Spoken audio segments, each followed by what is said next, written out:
are the only person in the house in the chat other than me, but with my laptop open. So looks like it's just you and me so far. Hello and welcome. Oh, I see we have one more. Okay. Yeah, there's 2 people in the chat, and then there's me logged in on my laptop across from me over here. Yeah. Hello. How's everybody doing? I hope we've had a really good week and a good weekend so far. I was busy yesterday, but I made the post already, but yeah, so today I'm here. Hello.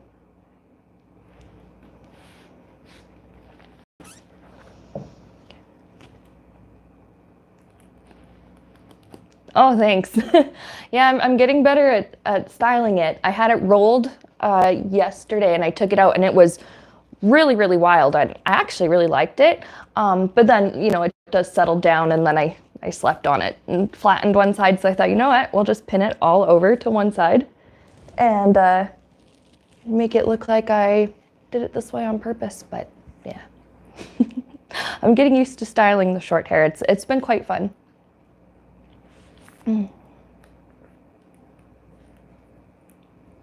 I'm fidgeting here with my pen. I'm just, I was gonna write down,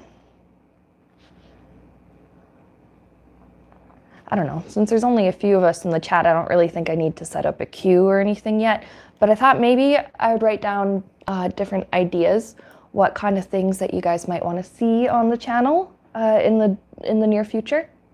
Because I do have some video ideas already, but I always want to make sure I'm doing a balance between what I find interesting and what you guys, the viewers, will also find interesting. Hello to Brenda, hello to Joe, welcome.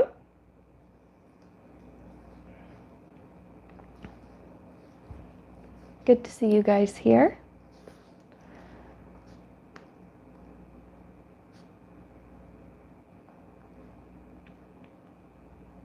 Yeah, so last time, my last upload, it wasn't a pick a card, but it was just a channeled message. How do you guys like those? Because I enjoy them. And the one that I uploaded, what was that, on Wednesday or Thursday?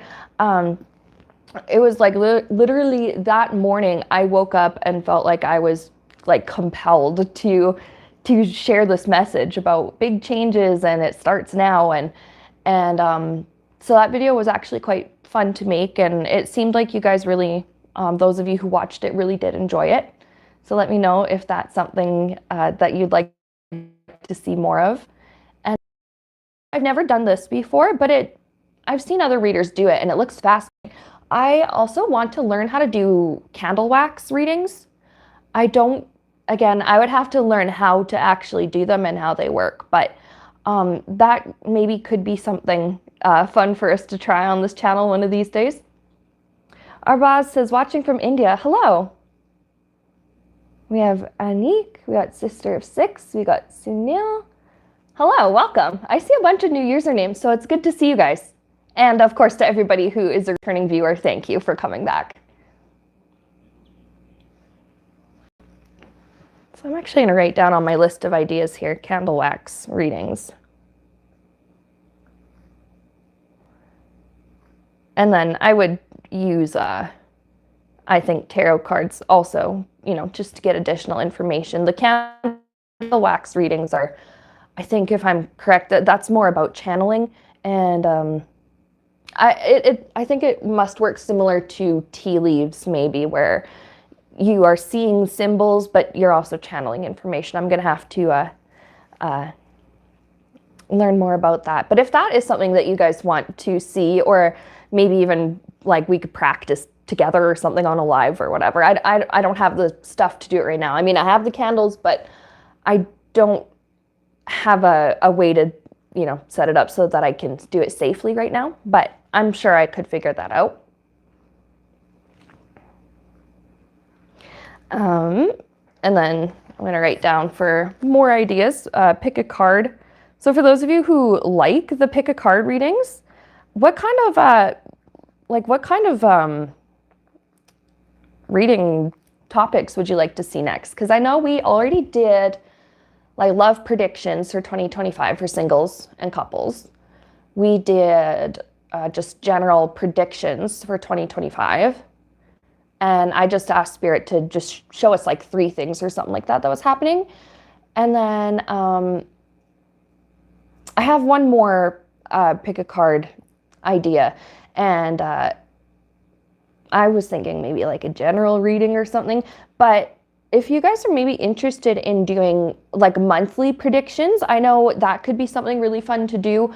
Those aren't always the most timeless of videos though, and I do want to make sure that the readings and the videos that I put up are timeless. But I do also think it is fun to just get those monthly predictions. And then Sister of 6 says, pick a card. What should we do for spiritual growth? Okay, good one. What should we do for spiritual growth? Advice for spiritual growth and raising our frequency. And then Stephanie says, would love soul purpose / life purpose themes. Absolutely.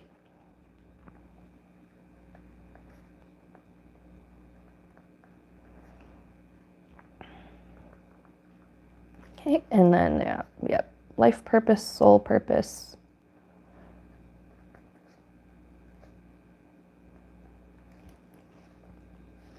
Brenda says, I want to know if my meeting tomorrow, oh, okay, here we go. We're going to jump into some of the juicy stuff here. Because on this stream, I mean, we are just hanging out and coming up with ideas and stuff, but I am also just doing casual little readings for you guys. I don't feel like setting up a queue this time. I didn't set up a queue last time either, and it was much more relaxed. Sometimes when I set up a queue, I end up with like 12 people in the queue, and then the stream goes for 3 hours, and then I'm exhausted after. So I want to try and keep things a little bit more casual, more like first come, first serve. If I see your comment, I see your comment, you know. Of course, I would love to get to everybody, but so Brenda is asking, I want to know if my meeting tomorrow with manager and union will be productive.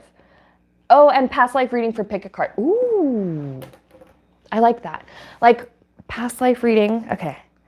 And then maybe what themes from your past lives are like at play in this life maybe, or which past life has the most similar themes to this life or something like that. And then I have a bunch of different decks to choose from today. Okay, yeah. Oh, and Stephanie says, been seeing white horses everywhere, which is unusual. Is there a message there? Interesting. But anyway, I have the Housewives Tarot. I have Bob's Burgers. And I have our classic One World Tarot. So, you know, if you have a preference, if I'm like going to throw some cards for you and you have a preference which deck, just let me know. Yeah, so Brenda, I'll look at your thing first and then just let me know which deck. One World, Bob's Burgers, Housewives, whichever one. Oh, wow, now my hair has decided it doesn't want to behave. I'm not going to spend the whole stream fiddling with it, though. I'm so tired of fighting with my hair. I'm just going to spend this part of the stream fiddling with it. Ha. Ha ha. You know what? It's fine. It's good enough. It's fine. Bob's Burgers. Okay. Absolutely. I cannot like express how much I love this deck without repeating the same thing a million friggin' times. But brilliant deck. Beautiful art. Hilarious. It brings levity and light to readings that can get quite heavy sometimes. So, all right, Brenda. Meeting tomorrow with manager and union. Will it be productive? Hello, Rose Blue. Welcome. Oh, and thanks.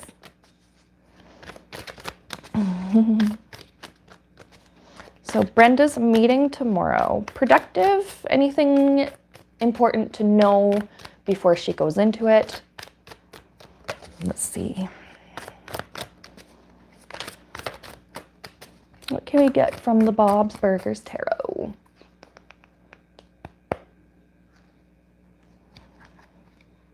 My deck was backwards. I want to just... There we go. I make silly noises when I shuffle. I just make silly noises for those of you who are new to my channel. This is just the way I am and what I do. All right, Brenda's meeting.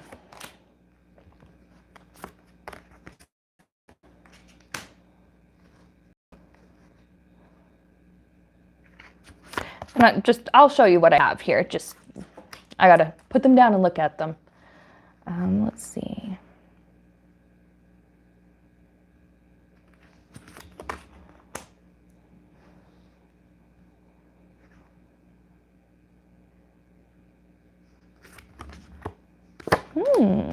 Okay. Interesting. So, first of all, Queen of Cups, and our challenge is the Sun. So, with our Queen of Cups, in regular tarot, this Queen, or like this, I think Cup card is the only one, at least in the traditional Rider-Waite, is the only one where the character actually has a lid on the cup. Now in this one, there's no lid to be seen, but Linda's sleeping, right?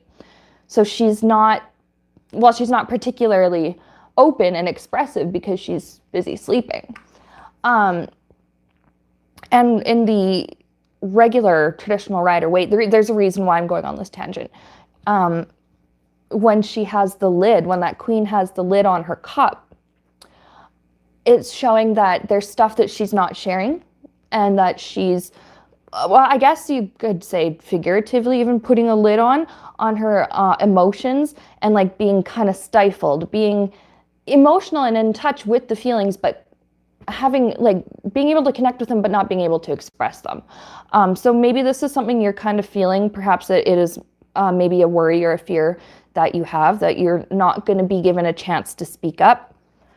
And I see that here with the Sun card, where, yeah, I mean, the Sun card, yeah, there's joy, there's excitement and things looking good. And it does seem like, this is what we want to come from the situation. Now, the Sun is also about shining a light on and putting a spotlight on something and exposing something, and, something that needs to be exposed. And so with that in the challenge position, I can see where maybe you're worried about not being allowed, or not being given the opportunity to speak freely.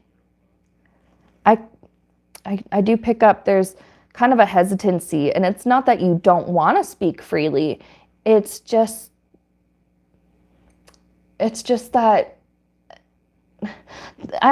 there's just this weird, the energy I feel is so thick. The word I'm thinking of is choking, this feeling like you're choking on your words.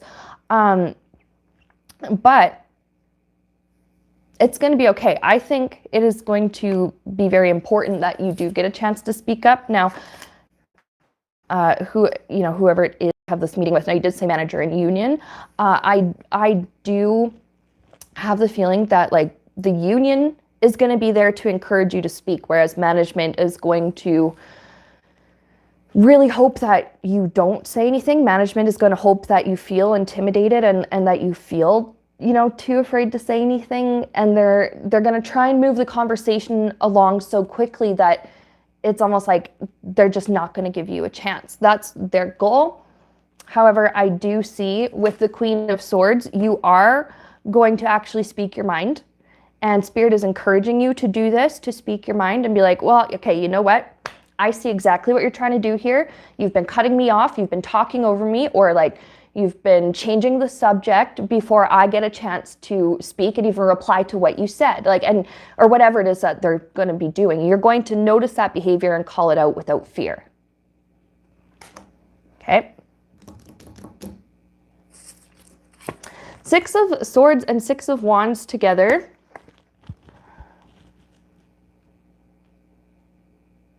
Interesting. I'm just hearing, I don't know who's going to be saying this or if somebody is going to say this, but I am just hearing somebody saying, how long has this been going on for? How long has this been happening for? And you're going to tell them exactly. Now, it doesn't necessarily have to be 6 weeks. Whatever the issue is, could have been going on for longer than that. But they're going to say, how could we have not known this was going on? And whether they actually knew or not, they're not going to admit that. Management, they're just, oh my gosh, it's been going, we didn't know it was this challenging. We didn't know it was getting this bad. But Six of Wands is also here about victory and about achieving your goal, and about like you go into the situation boldly, and you come out of it boldly. You come out of it feeling confident and often this is about getting the result that you want. So if your goal here is to speak your truth and to speak your mind and to be open and honest, even though it might make somebody uncomfortable, well, that's okay, because it seems like that's the goal you're going to achieve. Six of Swords is also about going from a place of like chaos to calm, unpredictability and instability to calm, and your situation just settling down a little bit. So if things have been extra tense at work and really volatile is the word that has popped into my head, it will eventually calm down.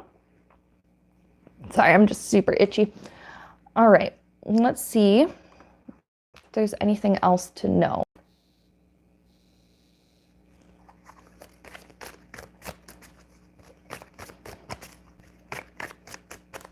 Yeah, but a huge message I'm getting here is to not be afraid to speak up and call them out and to tell the truth and to be like, hey, I was speaking, if they cut you off or talk over you.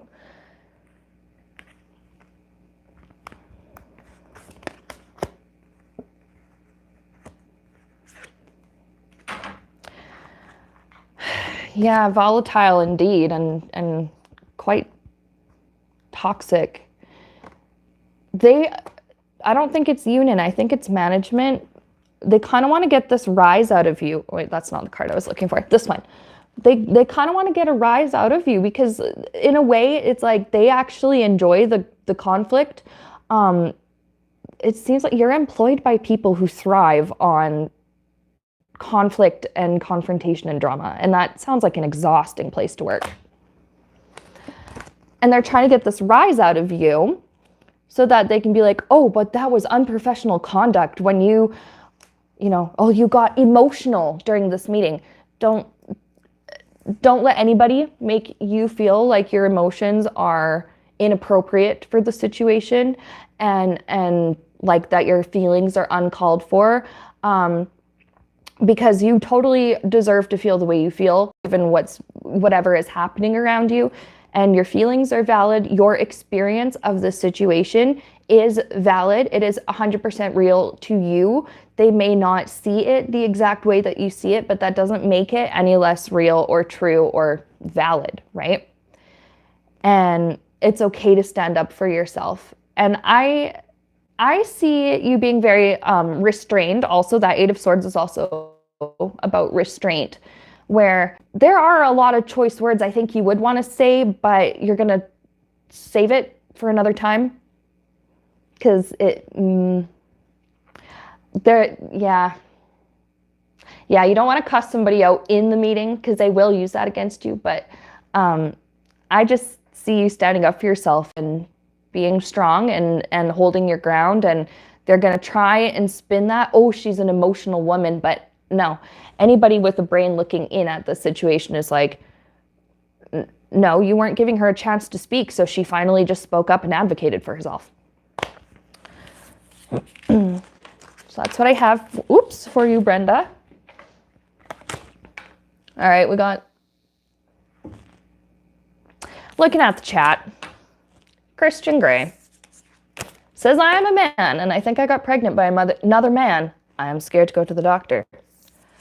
Well,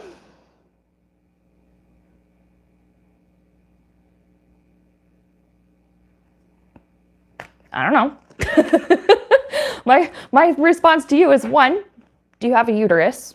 Because if you have a uterus and functioning ovaries and stuff, I mean, that is a possibility. You know, maybe you're a transgender man who still has the female reproductive organs, okay? In which case, you should maybe go to the doctor or do a home pregnancy test just to check.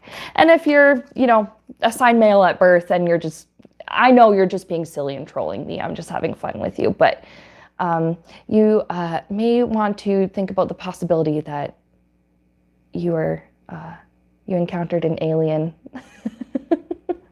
I've been playing way too much Sims in Sims 2 and Sims 3. If your male Sims get abducted by aliens, they come back pregnant.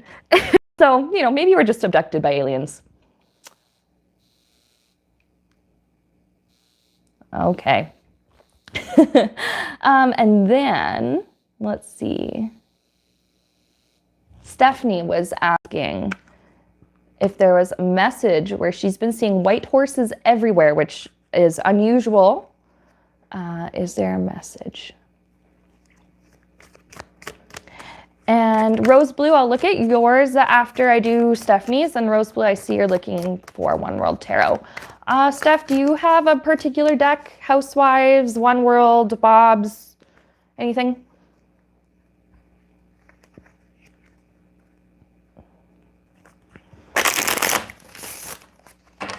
Okay, so Bob's Burgers is fine. Okay.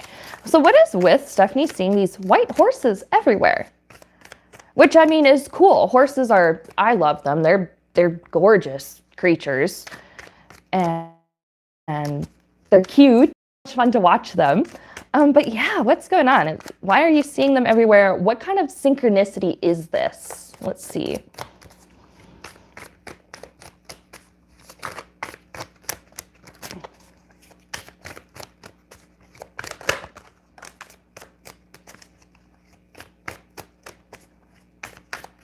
I had one fly out and we'll keep it.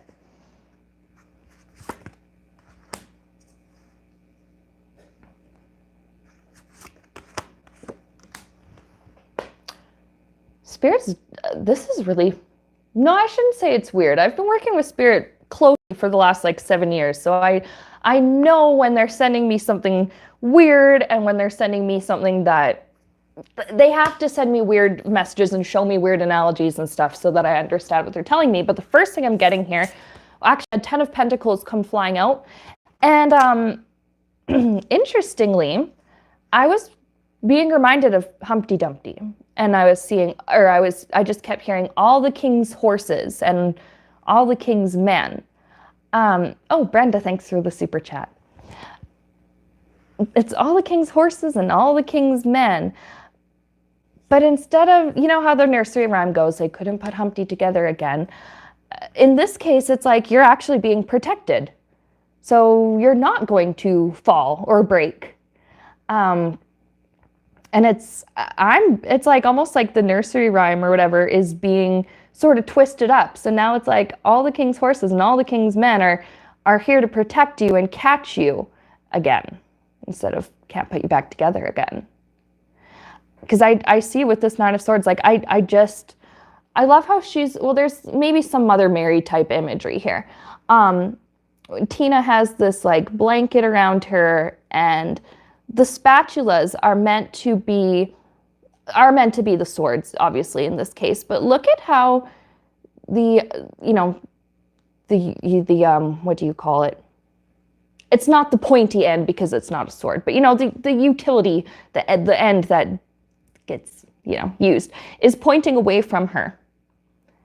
And it's showing me that she's not going to be hurt. It's like, I don't know, the feeling excuse me, I'm itchy again. The feeling I get just from looking at this is like, I also just have the mental image of arrows shooting in, but then bouncing off. So you're being protected, and it's like Spirit letting you know we're protecting you. And then we have Queen of Pentacles here. I can't remember. I don't think this is Marshmallow, but one of the side characters that is just like one of my favorites, just sassy and whatever. But yeah, I see like your security is being protected, and that can be your financial security and your wealth. But I also am seeing like your sense of self, and your self-esteem, your security with who you are is being protected.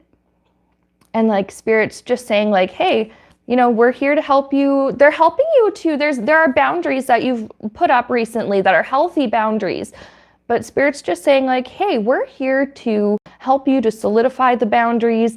Again, with like all the king's horses and all the king's men. And I'm seeing like images of like royal guards and like palace guards. And I guess the palace is like, that's like your heart and your soul and your well-being.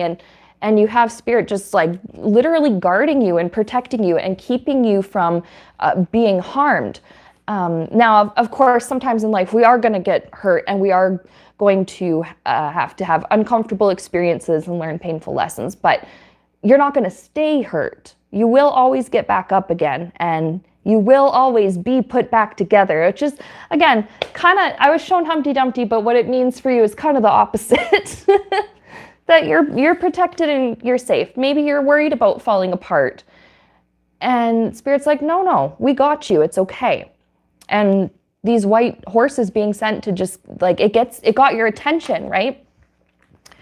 Spirit loves to do that.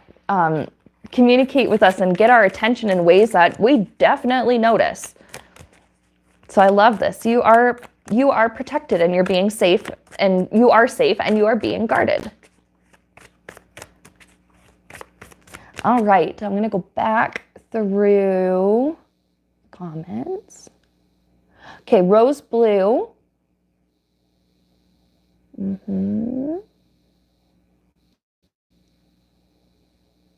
Okay, rose blue says, my friends borrowed my bag of tools when I was gone. I need them to fix some things. Will I get them back? I don't want to go to the cops. Okay, now I have to use my ticket money for tools. Cancel my trip to see my folks. Okay. Had a long text argument with her. Known each other since 2004. Will I get my tools back? Okay. All right. Well, and you said One World Tarot. I remember. So we're going to shuffle our One World Tarot. Yeah, that sucks. And it is so messy. Get those kind of situations. It's awkward anyway, but especially when it is a friend. And like, I saw your message there saying you've known her since 2004. And well, 20 years of friendship. That is no small thing. So I can understand why maybe this is especially distressing for you. So let's just look. Oh, fun hack. Thank you. But let's just look.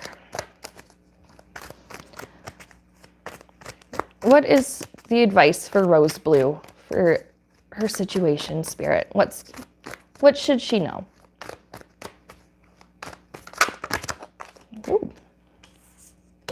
Okay.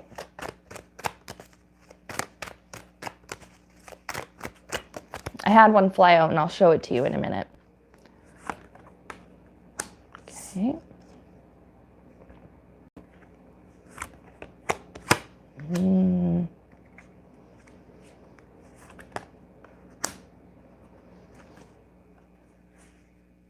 You know what? Spirit's giving me a little bit of interesting, I guess, just insights and stuff on this particular friendship. And so I have, first of all, 6 of Pentacles, and this is the energy of give and take. And we have the Lover's card. A healthy friendship has a healthy balance of sharing and, giving and taking, lending and getting back, borrowing and giving back. And I see here at the 10 of Wands,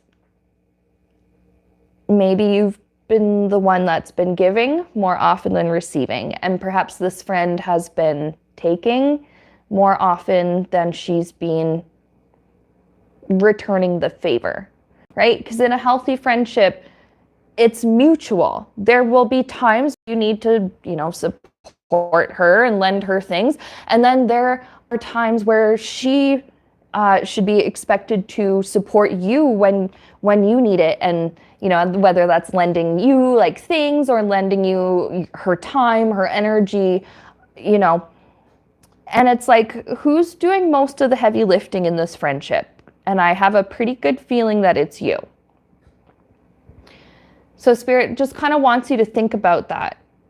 Like you know, a true friendship, it's equal, it's balanced. You know, sometimes it's 50-50 with the effort, sometimes it's 80-20, but it's not imbalanced like that all the time. Sometimes you're giving 80% and she's giving 20, but it should also be that sometimes she gives 80% on the days where you can only give 20. However, it's like you are being expected to give 100% of yourself every single time. And I see that. Now we have the judgment card, and this is like, enough is enough. Enough is enough. And I see where, yeah, I definitely see how you've come to this conclusion. Queen of Pentacles, yeah, your peace of mind, your happiness here is important, and Spirit is telling you to prioritize your peace and to prioritize. I'm seeing here like strong boundaries, but it's not because you don't share. Obviously you do, but it's strong boundaries because you don't want to be walked all over anymore. And so you decided enough is enough, right? And Spirit's like, okay, you've made this choice to prioritize yourself. Please do not go back on this and let her get away with keeping that which is not hers. All right, so now let's ask about the tools. Will you get the tools back?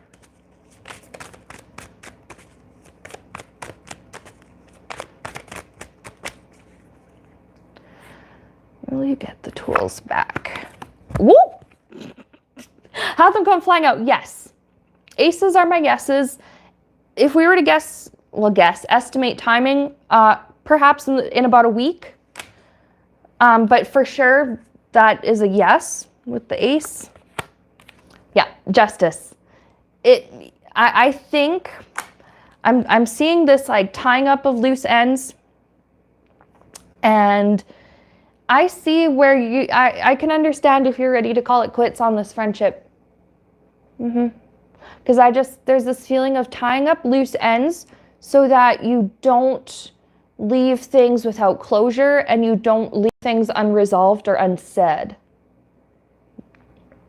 But yeah, you will get the tools back. It might take about a week though. I feel like that's about a week at the most.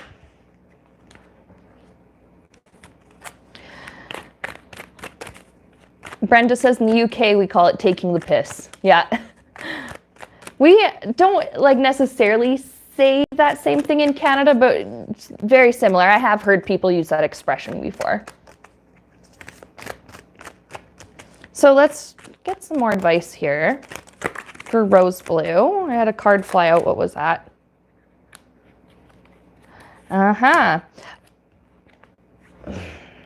This imbalanced friendship. Now, I know you said you've known her for 20 years, but it's been imbalanced for a long time. I see that because 8 of Swords, this is all about being stuck where, and I'm not judging you at all. And really, I'm not even trying to judge her or say anything, disparaging about her. But 8 of Swords, this is about being trapped, and perhaps you maybe wanted to end this friendship before, but just felt like you were stuck. And again, no judgment. No, if that's what was happening, no worries. That it does happen. We have, sometimes, itchy face. Okay. The sunk cost fallacy. And, sometimes like, well, let's just apply your situation here. Okay. And, sorry, words are tough, and I'm trying to figure out my cards here. Yeah, let's look at the sunk cost fallacy and how it applies to this friendship, because I just keep being reminded of this sunk cost fallacy, where perhaps you're like, well, okay, I know this friendship is not what it should be. Like, it's not, and I think you already knew before that this wasn't totally fair. Something wasn't quite right, and it wasn't quite fair. but yet you're like, but I've known her for so long and we have so many memories together, because I'm sure that there were a lot of great times. Otherwise, this wouldn't have gone for 20 years, right? And I can understand, at least for the first half or the first several years, overlooking that person's behaviors and brushing them off as, oh, that was just a one-time thing. Oh, but that was 2 years ago. And, she hasn't done anything like that since. And then she goes and does something else that is unfair to you. And you go, oh, yeah, but it doesn't happen all the time. It was only, and maybe you spend this time like rationalizing and trying to maybe excuse her behavior and her mistakes and stuff. And you're like, well, yeah, but I don't want to throw away a 20-year-old friendship over this small thing that's come up. Well, here's the thing. It's not just that small thing. It's all of those small things that have built up over that time, over those last 20 years. The small resentments and the empty promises, or the canceled plans, or the unreturned items that have been borrowed from you. Spirit's like, you're not actually stuck in this.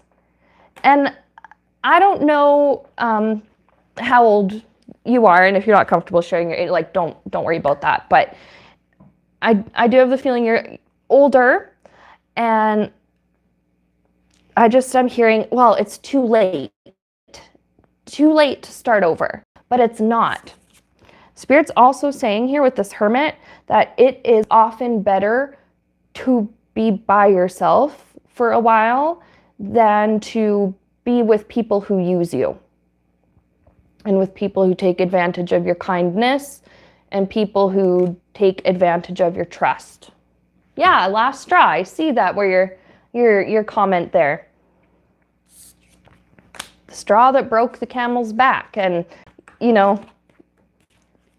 other people might be like, yeah, but it was just one straw. Like, what was wrong with your camel? Well, actually, it's because it wasn't just that one. There were so many other smaller little things, little straws, little, things like that have piled up and caused this camel, or in this case, the friendship, to become weaker and more fatigued. And then finally, it was just that one last thing, and the whole friggin' thing buckles. And I understand that, and that's hard. I didn't pull a moonology for our last reading, so we'll pull a moonology for you. I do like seeing you're getting the tools back. It sucks, though, that your friend ended up just not being that true of a friend.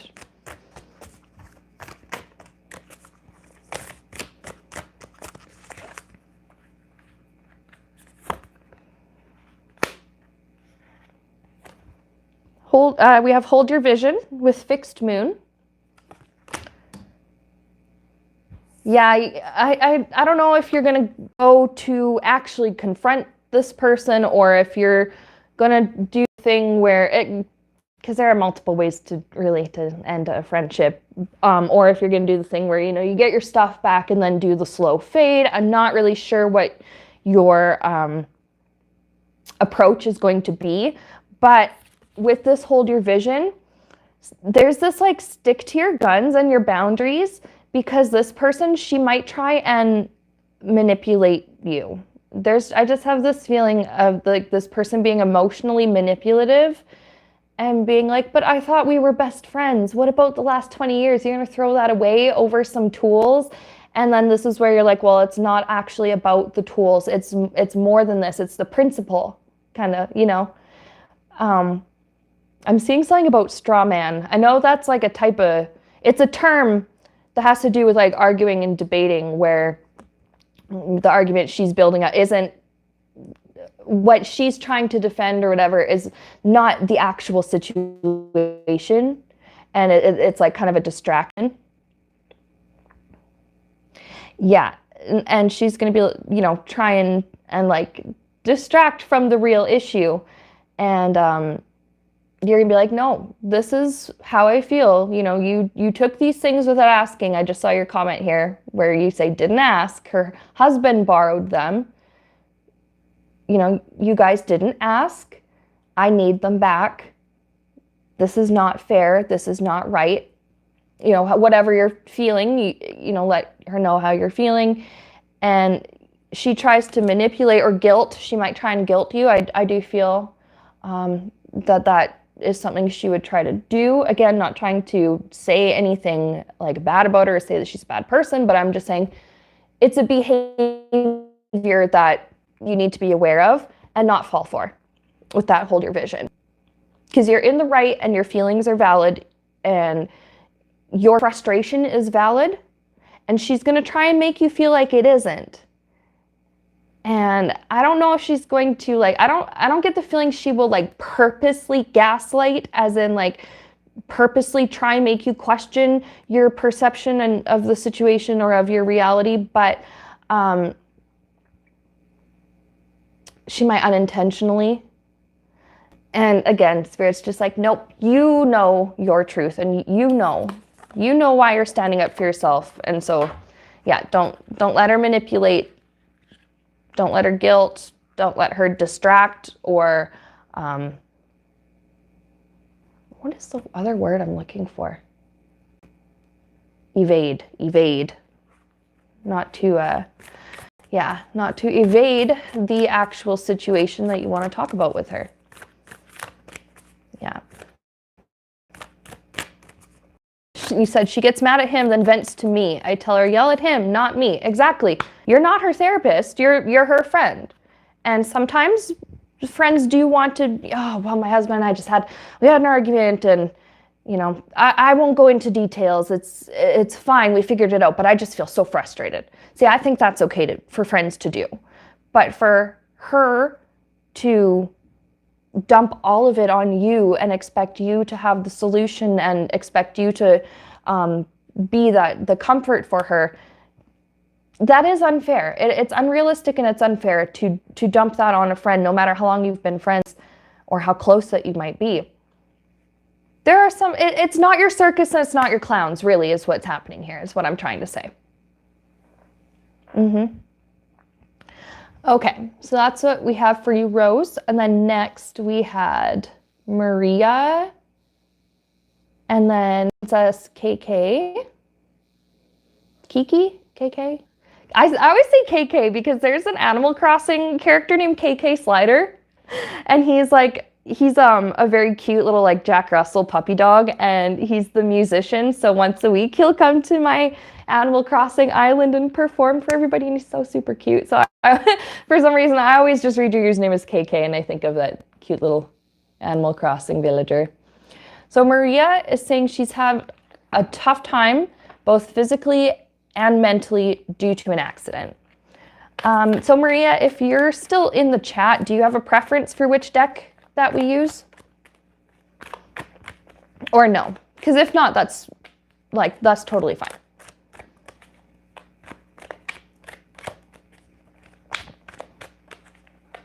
Okay, you are here. Hello, welcome.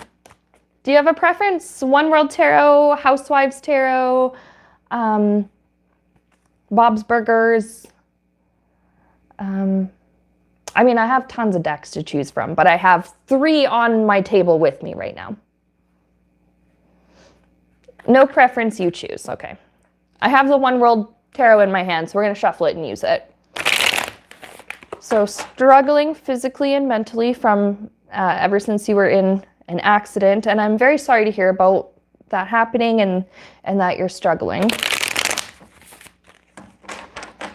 I just want to pray and ask Spirit to give you comfort and peace, to heal your body, your mind, your emotions, your soul, to heal the pain, to heal the trauma, to heal the complications that have arisen as a result of what happened. Okay. Ouch, fractured your back. Yeah. And from what I understand, when your back is injured, I mean, that throws everything out of whack. Yeah. So we're gonna just thank you, Spirit, for sending this healing energy to Maria. Okay. Let's get some advice for Maria right now.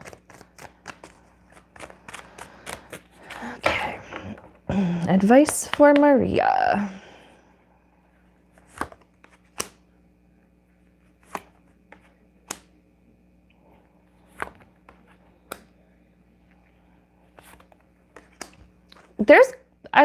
So far, there's good news here. I do see your comment here. You've been bedridden for 14 weeks to start with. Oh my God. I could not imagine how actually really painful that must be. And like, you must get so bored being like confined to your bed while you're healing. And like, I understand why it has to be this way so that you can heal and not accidentally injure yourself. But like, yeah, I can see why there's a lot of pain, especially mentally too. And then you said, quit my job to start studying only to get this. Okay. First of all, strength card. And I immediately heard from Spirit, your strength will return. I see your body healing, and you're like, I'm seeing like your spine healing. I'm seeing, I'll just have my eyes closed now. I'm just going to explain to you, I think just the mental images that are coming in. I'm seeing vertebra or vertebrae, whatever the plural is. Right now, everything seems to, I'm just seeing things being out of whack and disorganized, but I'm seeing slowly things start to line up again properly. And I'm seeing like the backbones, all the vertebrae, they start to line up correctly. And then I'm seeing something about ribs kind of shifting so that they can line up correctly. Now, I'm not a medical professional. This is not medical advice, okay? But this is just channeled information that I'm getting for you. Yeah, so the rib, eventually they start to kind of go back into place. And I'm seeing, now I could be incorrect, but this is just what I'm seeing, where if you were to sit or stand upright, no, don't actually do that if that's going to be painful and unhelpful to you. But like you're kind of like tilted a little bit to one side. And I see where that's causing pain and complications as well. I see you like leveling out, straightening out. Now I feel the like urge to stretch. But yeah, you know what? This is Spirit saying like your mobility is coming back. The strength is coming back. It's going to realign, with the healing and the therapy that you're gonna have to do. I'm sure that you are already briefed on the physio and stuff you'll eventually have to do. But I see it coming back together and being able to stand up straight again. Now, I do have here,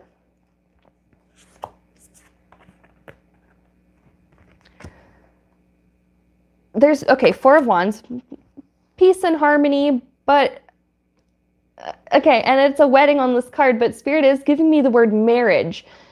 Now, I mean, you could have a spouse who's supporting you and is helping you through this time, but I'm not seeing it as like marriage. I'm seeing like a marriage between, it's a collaborative effort, a marriage between what your like medical team, your doctors, the physiotherapist, because again, I keep saying physio, their plans for you, and then your own self and your efforts and your healing. I see a marriage, like it's a good integration between the treatment plan that they have for you and the way that you will respond to the treatment. And I love seeing here that your husband is the best. I see you said that. And while I wasn't seeing like literally marriage, I do love knowing that you have a supportive person at home that is there. He's going to be helpful to your healing too. Whatever it is that you're learning to do in physio, once you get to that point, I think he will come with you to appointments, and he will learn the things that the physiotherapist is telling you, and he's going to be there to help you with the exercises and encourage you and support you. And I'm saying literally support you, because eventually you're going to get to the point where you're back on your feet. But after being bedridden for so long, it is going to be a little bit hard to balance and to stay up. And I'm seeing him literally like supporting you. I'm seeing like he's like holding your elbows or something. I'm just seeing he's behind you. He's like this, but he's got your elbows or something in his hands, and like he's helping you. But yeah, also just a good marriage, a good integration between what your medical team is telling you and what their treatment plan for you is, and how well your body is going to respond to the treatment, the therapy, etc. Yeah. Queen of Pentacles. Again, like you will become independent again. You know, right now it sucks that, you know, what happened, that you were injured in such a severe way. And you know, it does, like, I do get the feeling that you're quite an independent spirit already, and that you're more willing to like extend this kind of help to other people, but that it's more challenging for you to accept this kind of help. And Spirit's like saying, that's okay. That's just the way it goes sometimes. Sometimes life, it's give and take. And, you know, you've given and offered your help and your support to people that have needed it. And now it's your turn to receive the help and support from people who love you and who care about you and are trained, you know, to help you to heal. So I'm very, very happy. Well, I'm not happy for you that you were injured, but I am happy for you that you are recovering and that you have a really good team of people around you. Now I'm going to do a Path of the Soul card. I forgot I had this box here. And let's just get a little bit of extra insight from this Path of the Soul deck, Oracle deck.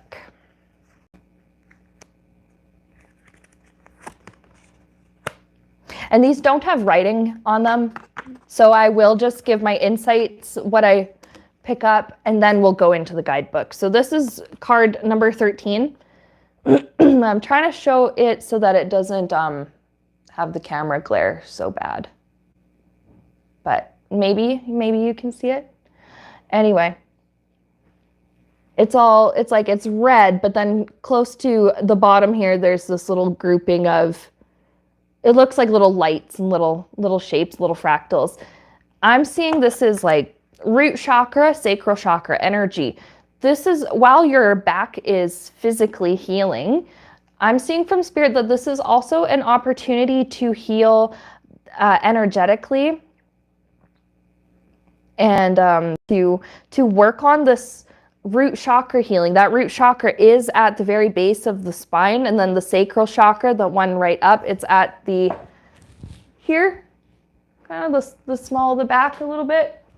I don't know if you could see that there, but there's just something about, yeah, this like root chakra and sacral chakra. I'm getting something about yoga. So perhaps when you are strong enough to get back into physical activity, that yoga could be something good for you. But I also am getting yoga not just in the physical sense, but it's like a spiritual or karmic yoga. And I don't mean karma like, oh, you did something and deserved an injured back. No, that's not what I mean. I just mean this is what life has thrown at you, and now your karma is like, what do you make of this? What kind of meaning are you going to make of this situation? So there's the opportunity. The physical healing will come, but there's also an opportunity for spiritual growth, chakra healing, root and sacral chakra. And that is what I have for you. Oh, excuse me, hiccups.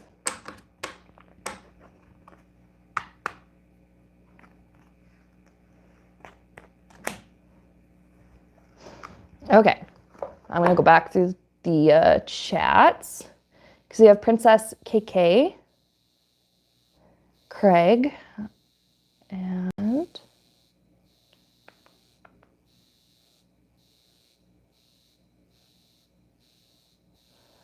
Princess KK, Craig. Oh, hello, Tammy says hi from Wainwright. Hello, Tammy.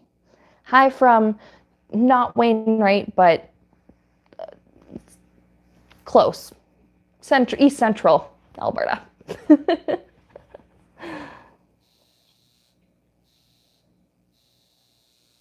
So Princess KK, and then Tracy Pyle, like it says she's a light worker drowning in America. So we'll do Princess KK and then we'll do Tracy.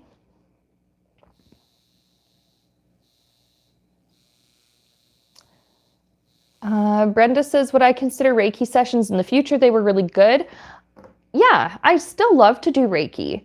For a little while, I wasn't getting a whole lot of bookings for it, but I wouldn't mind adding it back to my list of services. It does cost a little bit more than a tarot reading or a tarot lesson, but it also takes me more energy to do, and that's why. But I do love that with Reiki, it can be done like in person, but it can be done through distance. So through, we can be face to face, even if we're not together in person, we can still be face to face. Like I do Zoom calls, and it still works just as well as if you were right here, not on my coffee table, but on my Reiki table, which is in my office. So yeah, I wouldn't mind adding it back in eventually.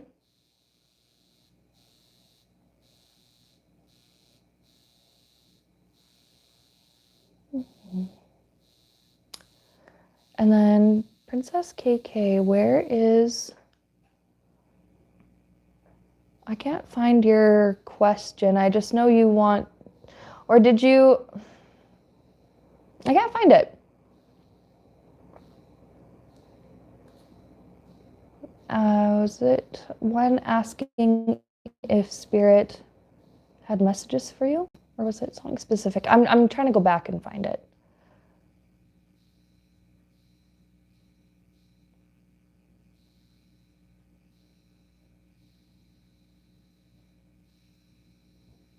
Oh yeah, I found it. Can I ask if Spirit has any messages for me? Okay.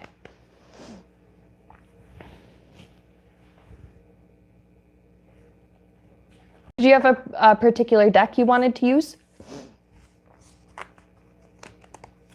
And then, yeah, I mean, in the meantime, if Reiki is something that you do want to see, on this channel, I could once in a while have like a Reiki live stream or something, because I used to do those quite often with my rabbit. He's in my shelf behind me. He's somewhere in the back.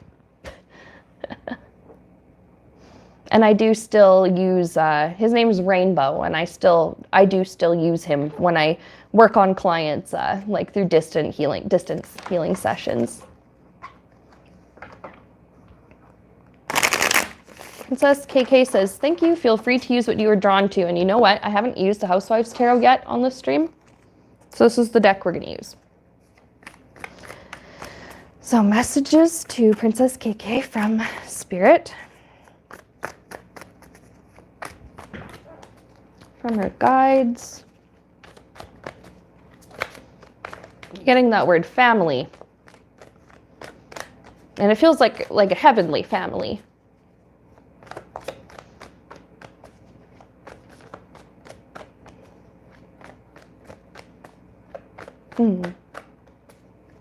I see, I don't know who this is. And mediumship, I really haven't done like a serious, like full-on medium reading in a long time. But I'm just seeing this mental image. She's appearing to be in perhaps her 40s or 50s. And I see that she's sitting on, I mean, in Canada, we would call it a love seat or a couch, but she has like the word Chesterfield. Like this is like old school. Something, I'm also getting the word like Davenport. I don't know what a Davenport is, but anyway, sitting she's on the Chesterfield, and she's proper. She's like sitting nicely, literally like this, like knees together, hands on her knees like this. And I'm seeing that she's got quite a dark complexion, and her hair is wrapped, like it's up. It's like a purpley scarf. I don't know if the scarf is like a proper term, or if it was like a hijab or something, but I do just see her hair. It's up in the scarf. It's purple. It's like the silk look. It's very pretty. And she's got her hair just protected underneath, and she's like making she's got a big presence here.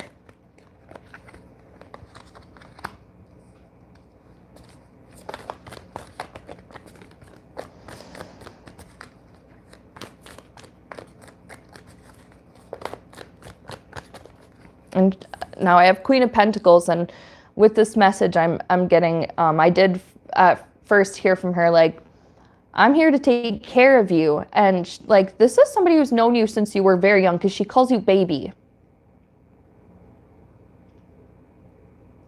Yeah, I'm going to take care of you, baby. Mama's going to take care of you. Mom, grandmom.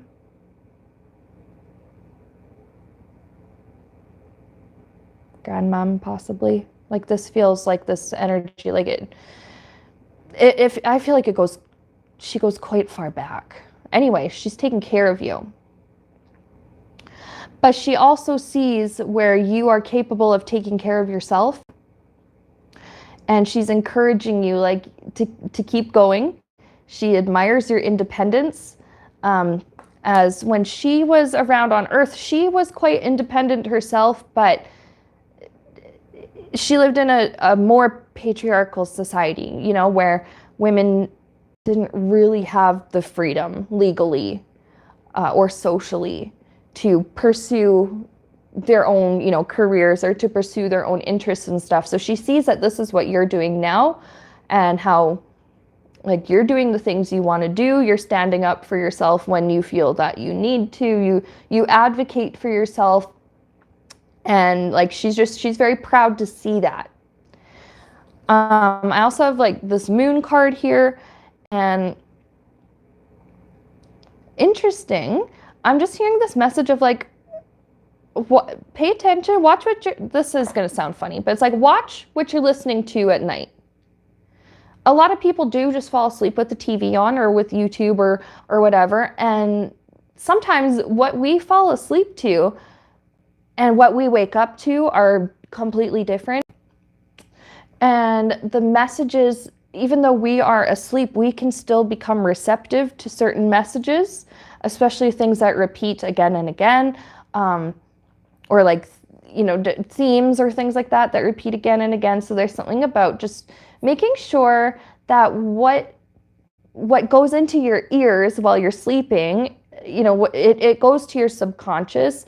And so there's just this message to just, you know, be mindful what comes up on the TV or on YouTube. If you're able to set up a queue on YouTube, I know if you have YouTube Premium, you can set up a queue. I don't know if regular YouTube lets you do that, but you can also just set up a playlist to play in a certain order, so that you know what is going to come up after each, you know, each song, or after each whatever it is done, so that even when you're sleeping, you don't have to worry about waking up and changing it. But there's something there about whatever it is that comes in through your ears that affects your subconscious. Let's see what else there is here. What else does Spirit have to say?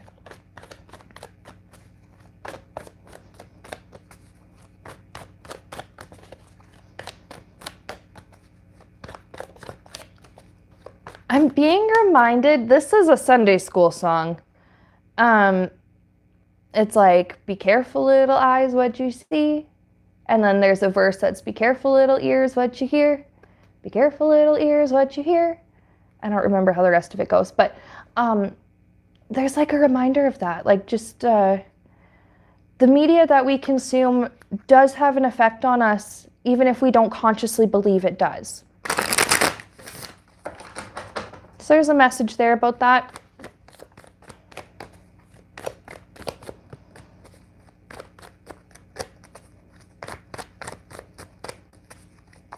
And there's something about, like, I'm just seeing, it's an image of a brain, and I'm seeing neuroplasticity is the term.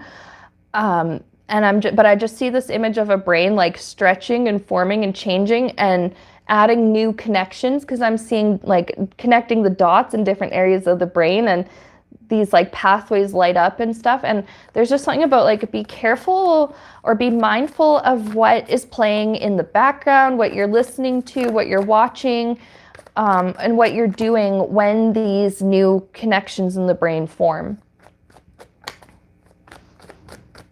Let's see if there's anything else.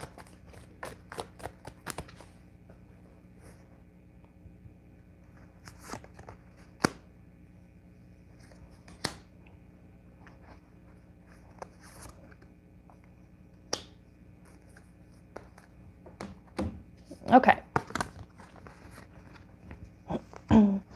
Seven of Cups and Page of Wands. I'm hearing something about all of the voices of the world can become so confusing. And, okay, I kind of, you know, this media outlet is pushing this narrative. This outlet is pushing this narrative. This situation in your life, you know, somebody's telling you, oh, this is the advice you need to follow, where somebody else is like, no, this is the advice you need to follow.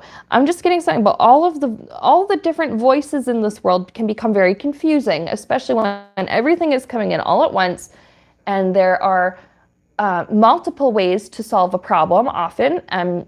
There's a saying that there's more than one way to skin a cat. It's kind of a weird saying, but it's what comes to mind. But it's like only you know which of these really truly resonates with you in your gut. And there's something about the voices of the world can become very confusing and overwhelming, but the small voice with this Page of Wands, the smaller messages that come within, it's like, yeah, again, it's like, it's the small voice, it's the small message, it's the little gentle guidance, the little gentle piece of information or advice is what's going to help you and is what you can trust.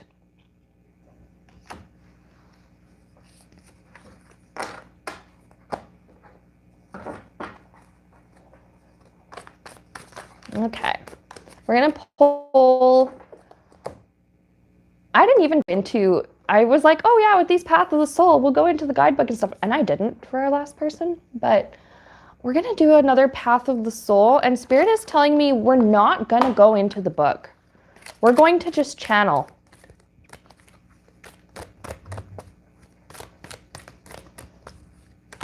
So advice for Princess KK. So there's that being mindful of what is playing on the TV or on the radio or whatever at night when you're sleeping, being mindful of the media that you consume and what you're hearing in the background.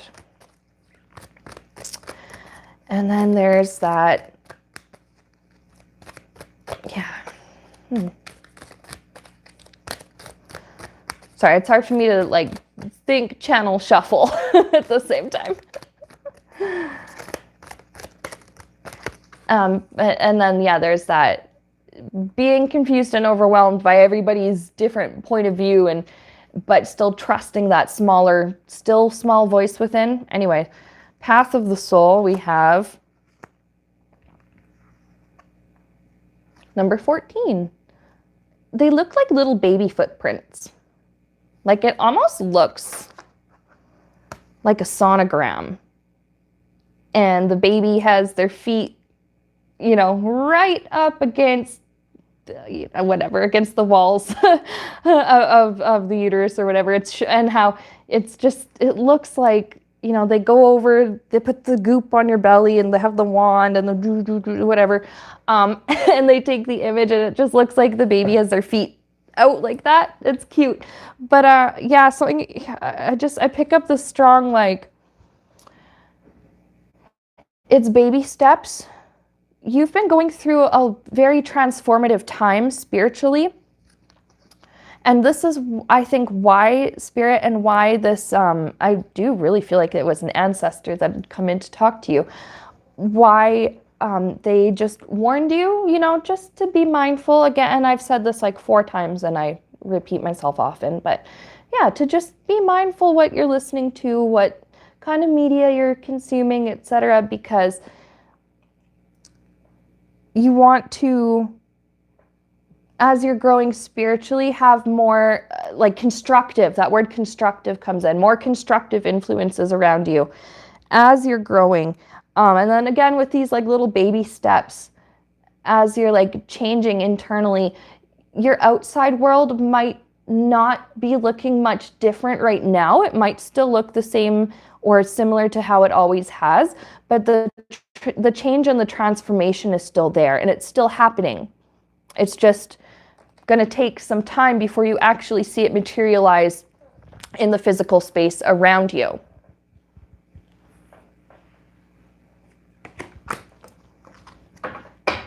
So trust your inner guidance, trust the still small voice. And I think some of why maybe you're being warned to just be careful what you're listening to and stuff is because of all those, you know, that Seven of Cups, all those different viewpoints that you're hearing all around you and all these different voices and opinions and perspectives. And Spirit's like, no, like we don't want to make this too complicated.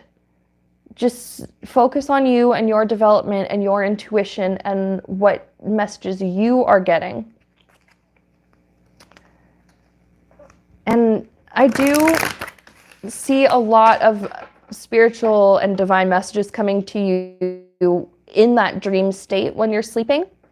That was something else I wanted to bring up with that moon card and then just never actually got around to doing. So that is the message I have for you. I'm going to do one quick thing here. And that involves me plugging in. Sorry guys. I'm going to unclip my mic for a second. You're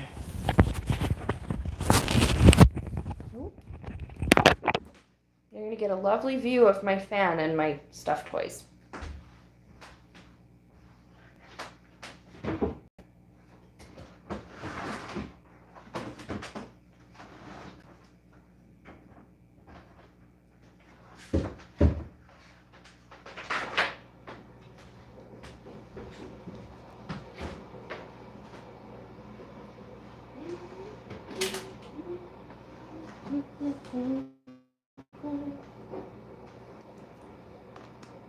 There.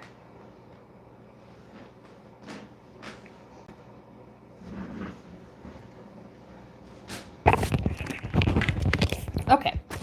I have my laptop on the couch next to me because sometimes it's easier to like check the stream settings and stuff on there. And I had to go plug it in, so. Oh, we're back. We're back. Okay. Plug myself back in. There we go. All right. Yeah, so that was what I had for you. Princess K. We have somebody.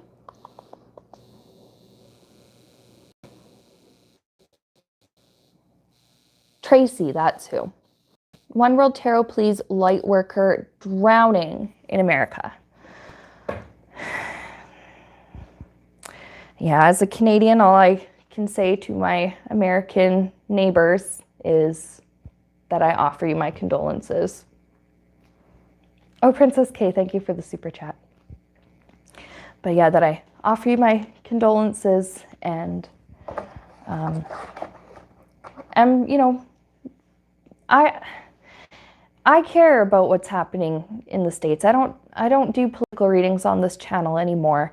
But it doesn't mean that I don't care, you know, what regular good people in the US are struggling with and are going through. So I did want to just extend to you my empathy. And I can understand how traumatizing it must be to be living there right now. Really, no matter what demographic you're from, everybody there is suffering in some way. And being an empath and a light worker stuck in a place like that, that's so dark and is so, yeah, that's hard. It is. So, One World Tarot for Tracy. She is a light worker drowning in America. What is the advice, Spirit, that you have for Tracy?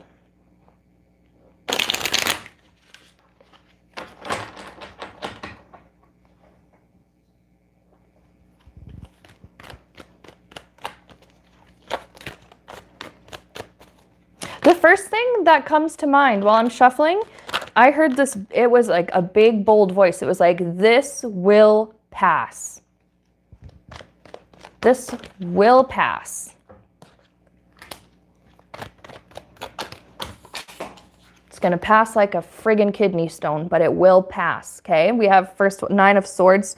Spirit is 100% validating, like, that what you're feeling is totally, it's valid. It's totally legit. It makes perfect sense given your situation. Like, you know, yeah, sure, you're not in a place that's being constantly bombed and there's no threat of like rocket attacks and stuff like that, but it doesn't mean that you're not still in survival mode and that other people around you are not still in survival mode.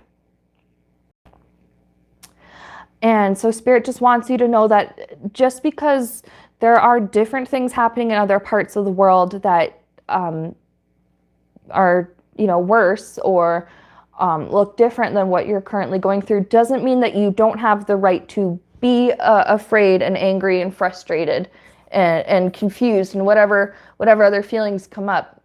My hair is tickling my face and I'm fighting with it again. This is what we're doing right now. Okay. Anyway, back to the reading.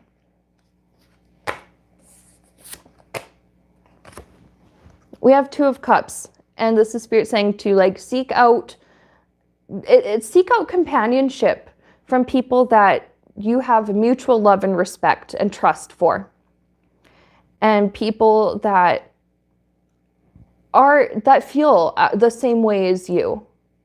And it's not just this like, oh, misery loves company, whatever, but it's like 2 people who are hurting or who are overwhelmed or who are stressed can get together and actually kind of relieve each other's burdens just from talking about their feelings. Yeah, and I just keep saying from Spirit, like, good companionship, stay in communication with the people in your life that you love, that you feel are good for you. And it's just like, there's just something about like, right now, it's like people need each other's kindness and compassion more than ever.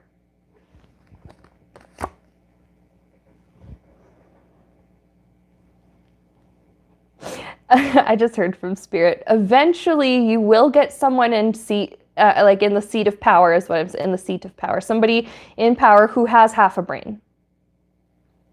Eventually,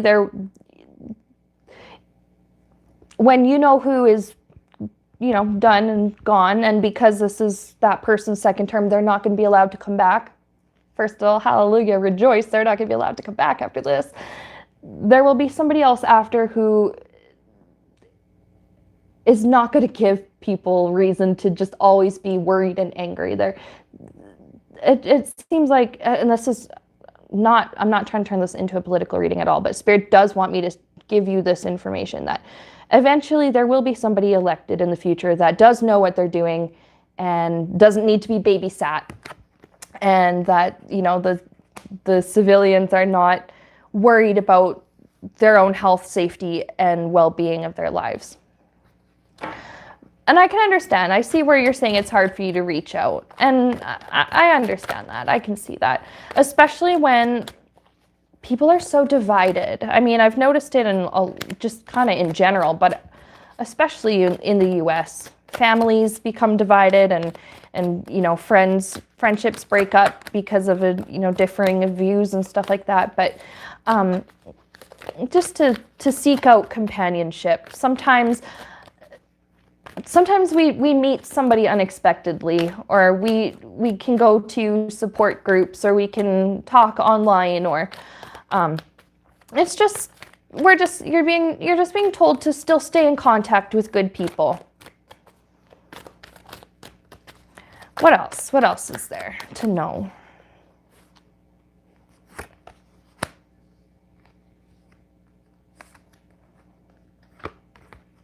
Okay. Yeah, Spirit just really wants to reassure you that in the, right now, we all know all about, oh, this is fake news, or this is misinformation, or straight up disinformation. and confusion, and everything's so sensationalized, and information and stuff is being shared not with the intent of educating, but with the intent of garnering an emotional response, because emotional response equals clicks, and clicks equals reviews, equals money. Spirit's saying eventually, I don't know what is going to happen to make this change, but in the future, we're not going to see so much of this anymore. It's going to take a little while, though, with that hangman. It'll take a little bit of time, and also a shift in perspective. I'm seeing something about, again, I don't want to turn this into a political reading, but I have to tell you what Spirit's telling me. And that there's something about, like, people are going to be demanding truth. People are going to demand, I don't want to be manipulated anymore. And I feel like this has to do with, like, being manipulated by the media and by, like, the internet and those big outlets that seem to have the loudest voice.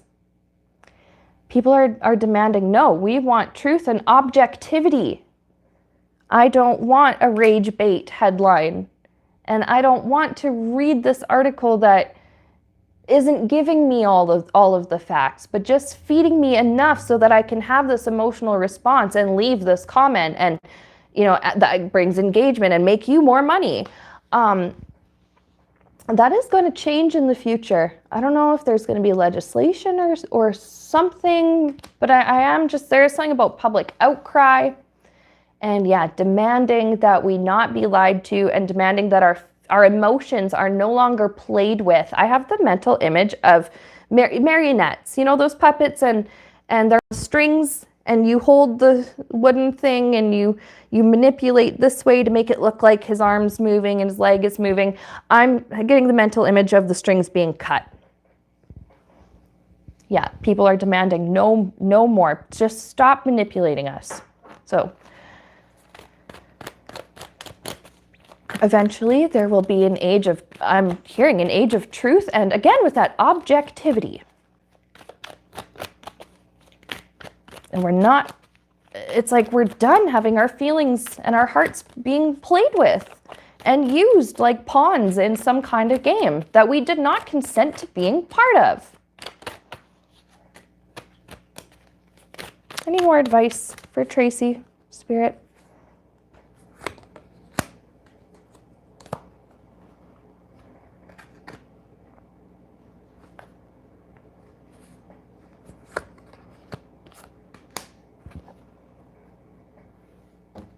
But that's exactly it, Brenda. Brenda says in the chat, fear and anxiety suppresses people. It makes people easier to control. When somebody is afraid, they're easier to control.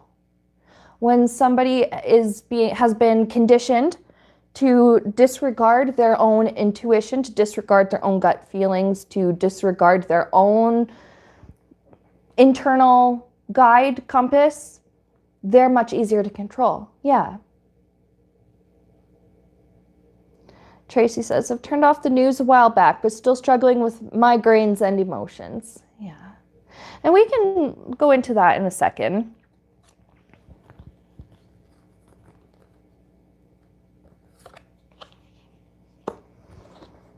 There are plans being laid right now with this Two of Wands that we're going to actually see manifest in the physical in the next 2 years with our Two of Pentacles. Nine of Pentacles. Again, and it all has to do with there's this public outcry and this demand for leave our feelings alone. And I have the right to feel secure. I have the right to be informed, but I also have the right to not be fear bombed. I get that word, fear bombing.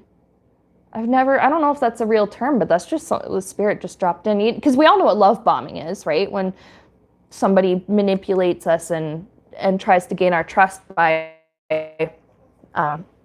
love bombing and doing all these loving gestures and just overwhelming us with fuzzy feelings and stuff like that.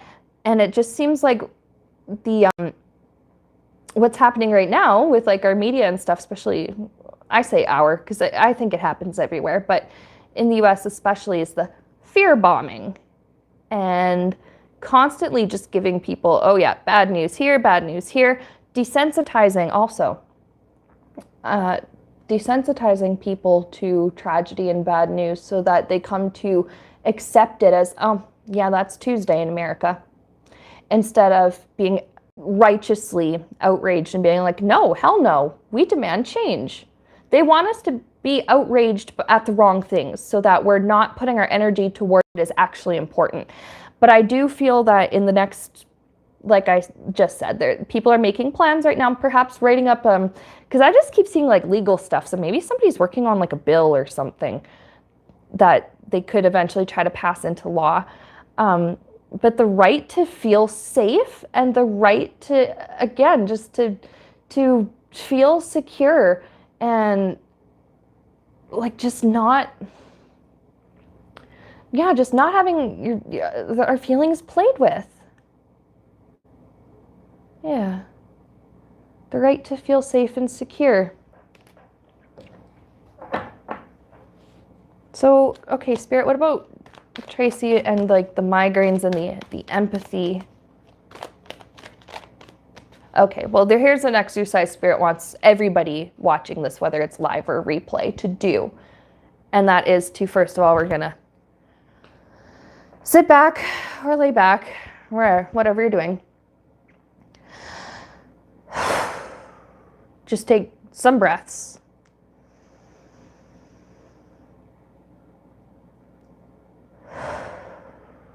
Gentle breath out.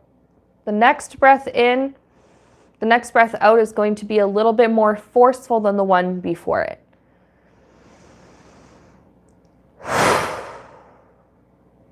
And then in yoga, they call this one the lion's breath. And this one might look or feel silly, but I'm going to do it anyway because this is what Spirit wants me to show you.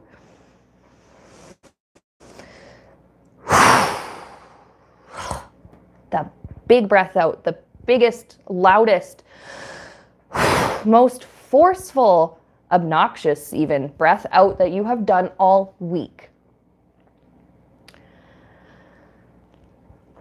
And that is releasing the fear, the pain, the anxiety, and the trauma that does not belong to us. This is you releasing that it's okay to have empathy, but it is not your job to carry somebody else's trauma because you have your own. And it's not your responsibility to heal other people, but to look after yourself. And then really what Spirit wants me to say is like when you take care of yourself, it does put you in a better capacity to be able to listen and have compassion for others and to help them heal by you just being there and being an encouraging and supportive presence. It doesn't mean take on their trauma and their pain. So you will have to have this daily practice of doing these like the deep breathing and letting out a forceful exhale at least once a day. And I feel like this is what Spirit is telling me to tell to you. I'm not just pulling this out of thin air or out of my butt or out of anywhere else. And it's setting the intention of letting go of pain that doesn't belong to us and anger that isn't, I don't want to say that isn't ours to feel, but like anger that's been manufactured. Do you know what I mean?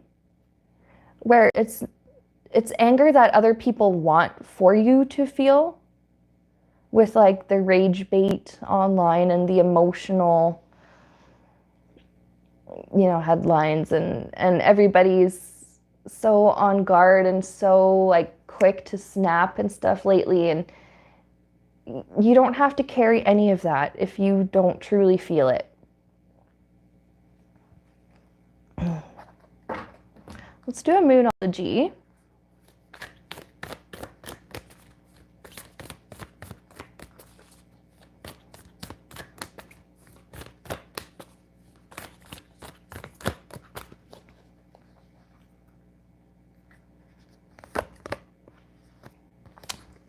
Take time to breathe out. What did we just do? Like, what did Spirit, like, literally just have us do a minute ago? I have, like, the hiccups here. The deep breathing. The breath, the cleansing breath in, and then the forceful and obnoxious breath out. To just, it sets that intention. I am pushing all of this away from me. It is not mine to feel. It is not mine to deal with and carry and be responsible for, because it is not mine. Take time to breathe out.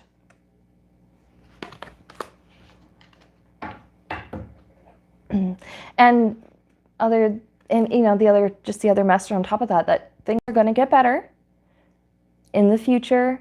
There will be somebody who is actually, I'm not going to say like, a perfect person, obviously, but like decent and is smart enough to make good choices and not have the people in this constant state of fear and on eggshells. And it is going to get better.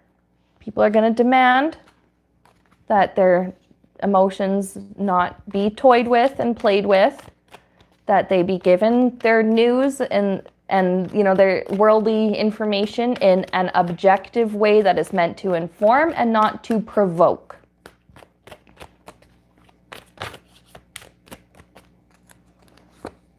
Cora says, I try to make others laugh. Whoop, I feel better than too, never political. I agree with that.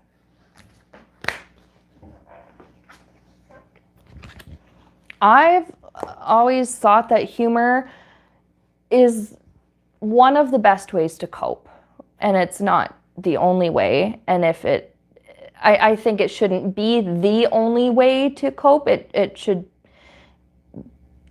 be like added to whatever other healthy coping mechanisms we have.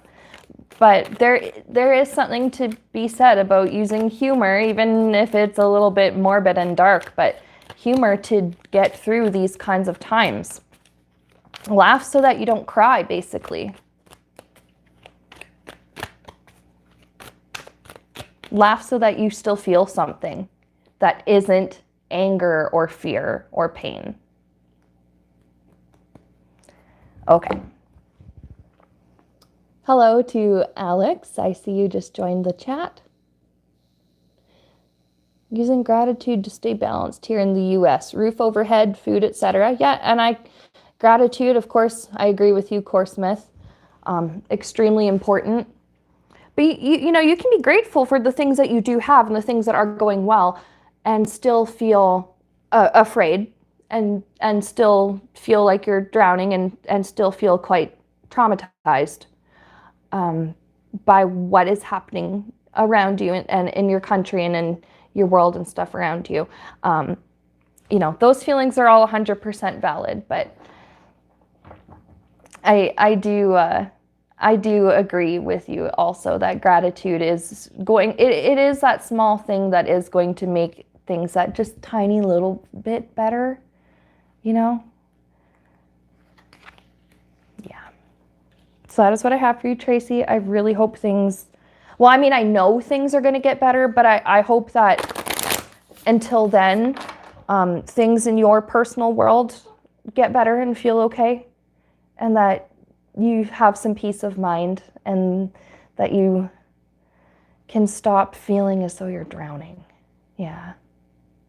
Honestly, living through historically important events is exhausting. But I guess that's kind of just what life is in general, because every day in our world, something is happening, right, that is going to become historically important or significant, but doesn't make it any less exhausting. Mm-hmm. We're in it together. I'm north of the border from you, but I'm just saying, in my heart, you have my empathy, and I understand. And as a global community, we're in it together. Anyone around you, you're asking, like, spiritually?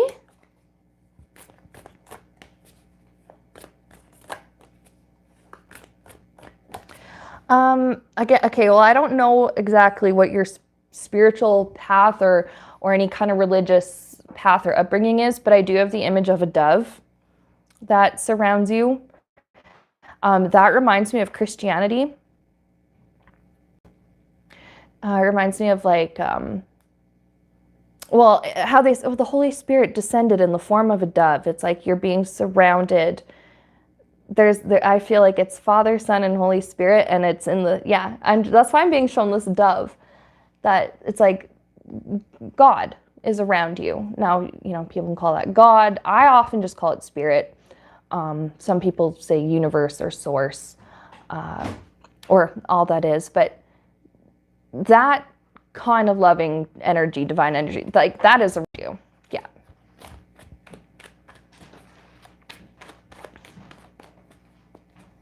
Craig says, an old Chinese curse, may you live in interesting times. Yeah, I would say these are interesting times. Alexandra says, I've been into doves lately. They're really pretty. I haven't seen any like out in the wild or anything, at least out where I am. Where I am, like I see the occasional pigeon. We get magpies. Like I see those more often than I see any other bird around here, which is not a complaint. I don't mind them if, if you were on my stream last time, we had a whole tangent where I told you guys a story about how we had one as a pet, but, oh, Tracy says, Mom passed this year, and I'm very sorry to hear that.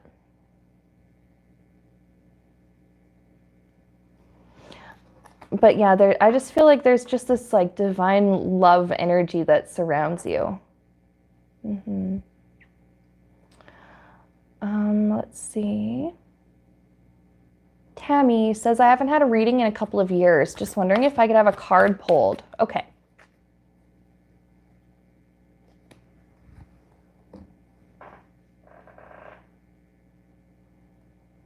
Oh, and hello to Aisha.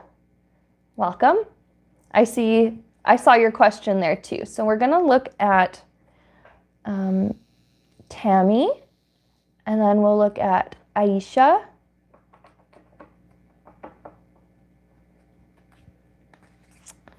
And then Kinai is saying, hello, you still accept questions? Yeah. We'll do Tammy, Aisha, Kinai, and then I think we'll stop there.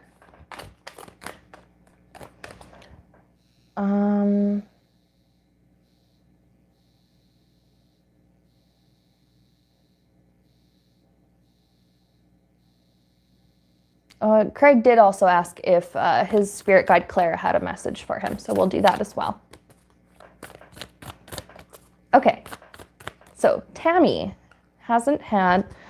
Do you have a preference, Tammy, for which deck you'd like to use, like me to use? We got Bob's Burgers, we got One World, we got Housewives.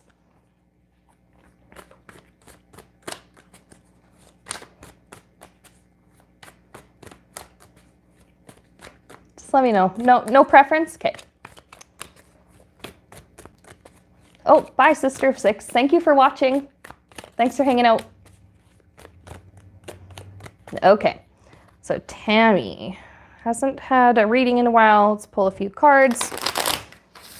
Let's get some spiritual messages for Tammy.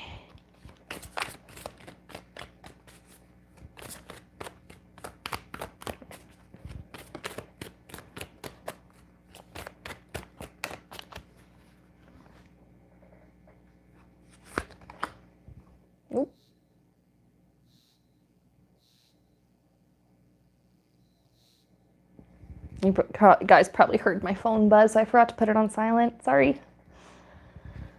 Okay, let's see. For Tammy.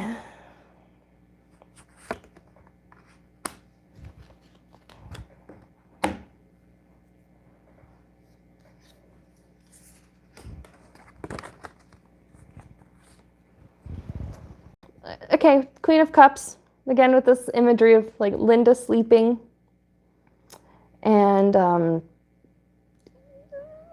really, literally, the message I'm getting here is like this message, the cards with like Linda sleeping with that Queen of Cups, excuse me, and that this Nine of Cups, Linda and her best friend Gretchen, it's like the message I was hearing was like, don't sleep on the good friendships that are around you. And I'm getting this meaning like Spirit's just reminding you not to underestimate how much people care about you, how much the people that consider you a friend, that you also consider a friend, how much they love you and care about you with that Nine of Cups. Yeah, and there's just something about not underestimating like the amount of fun that you can have at your age. Now, I'm not saying that you're old, but I'm just saying when we become adults and, you know, the older that we get, the more it seems like society just expects us to quiet down and to settle down and to become boring. Spirit's like, you're like, don't underestimate like how much fun you can still have with your friends even though you've become an adult. And I see where you are. It says you are 59. You can still, you know, get together. I'm just hearing something about get together with the girls and have a blast, like the same kind of fun, maybe not doing the same activities, mind you, but that same feeling of fun that you had at 29, you can still have that at 59.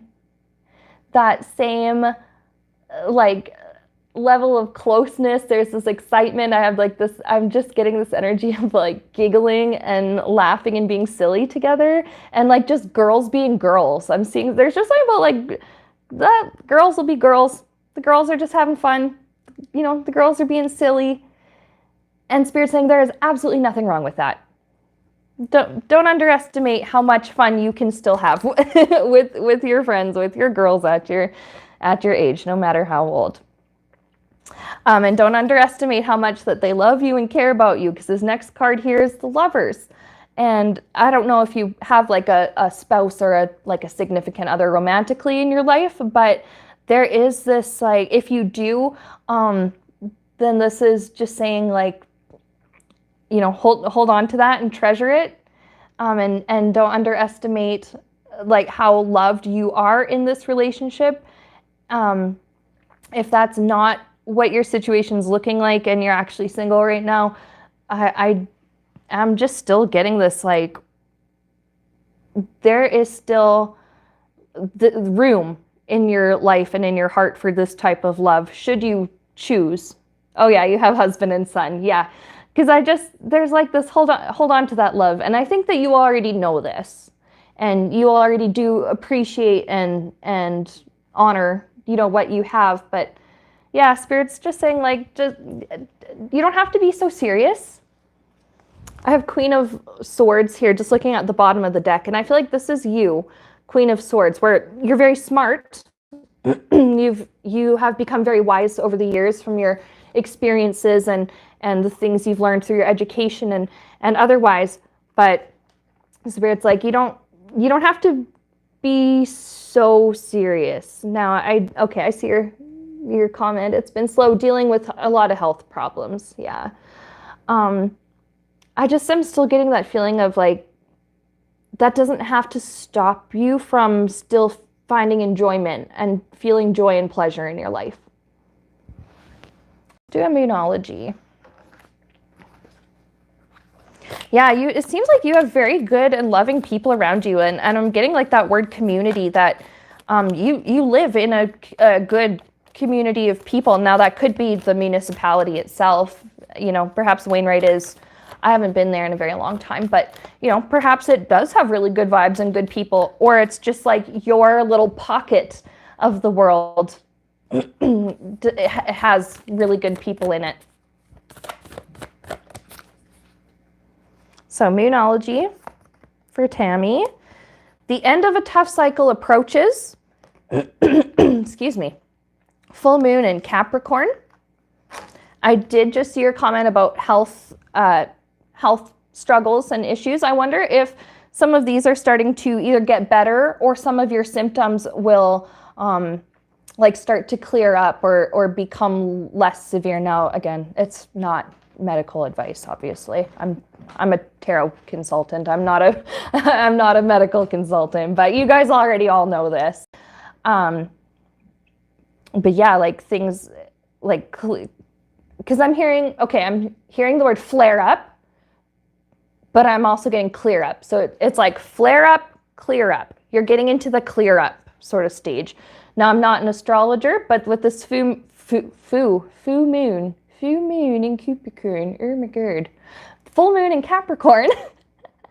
Now, Capricorn season, that is in January. So perhaps somewhere in that month of January, in that Capricorn season, that may be when you start seeing that clear up phase. Oh, cool. And you're saying you're hoping to be involved with the local Indigenous group. I think that's awesome. Like, that's an amazing way to get in touch with, you know, your cultural heritage, if that's where your cultural roots are. And even just to learn more about that community and just learn more about other kinds of people. I do feel there's like a spiritual connection there too, for you as well, being involved with this Indigenous group. Yep, Spirit's like, yep, Ace of Wands. So yeah, you're saying you're hoping to be involved with the group, but I think you will actually be involved or accepted or whatever it is that is required, you know, for you to be able to participate in the group. I think you'll be able to do that, and yeah, it's going to be good for you, like good friendships, and then yeah, just like something about strengthening your spiritual connection together. I think that is an awesome thing. It's nice when you know, your local community, municipality has these other groups and other like sub communities to become a part of. Okay, so that was what I have for you, Tammy. So Tammy, and then we had Aisha, Craig,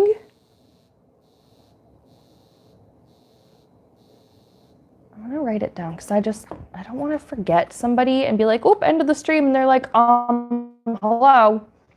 So we have Tammy. No, we did Tammy. I just did. Okay, it was Aisha.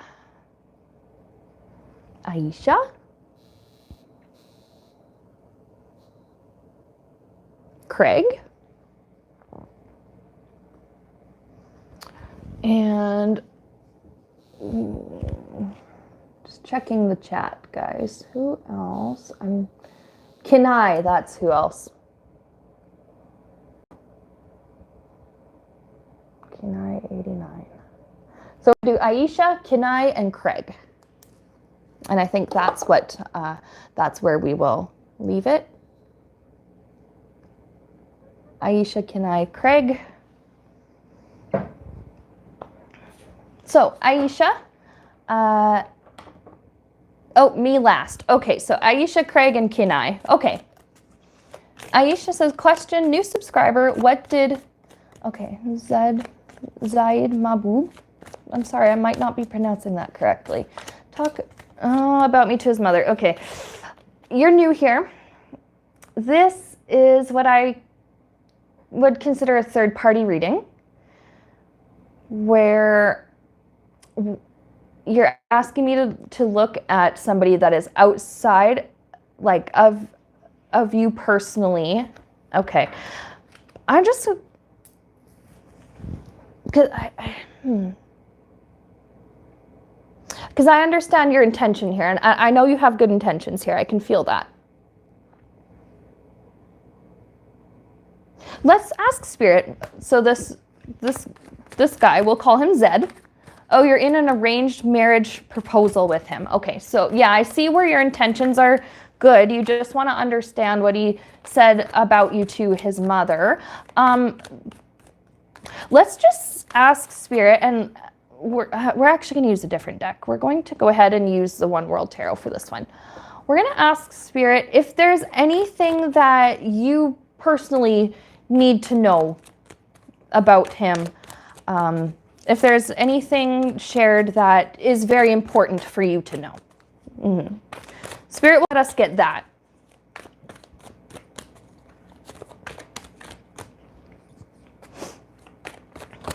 Yeah, Spirit will let us get that. Is there anything very important that he said about you that you need to know that you wouldn't otherwise be told? How about that? That you wouldn't otherwise be told.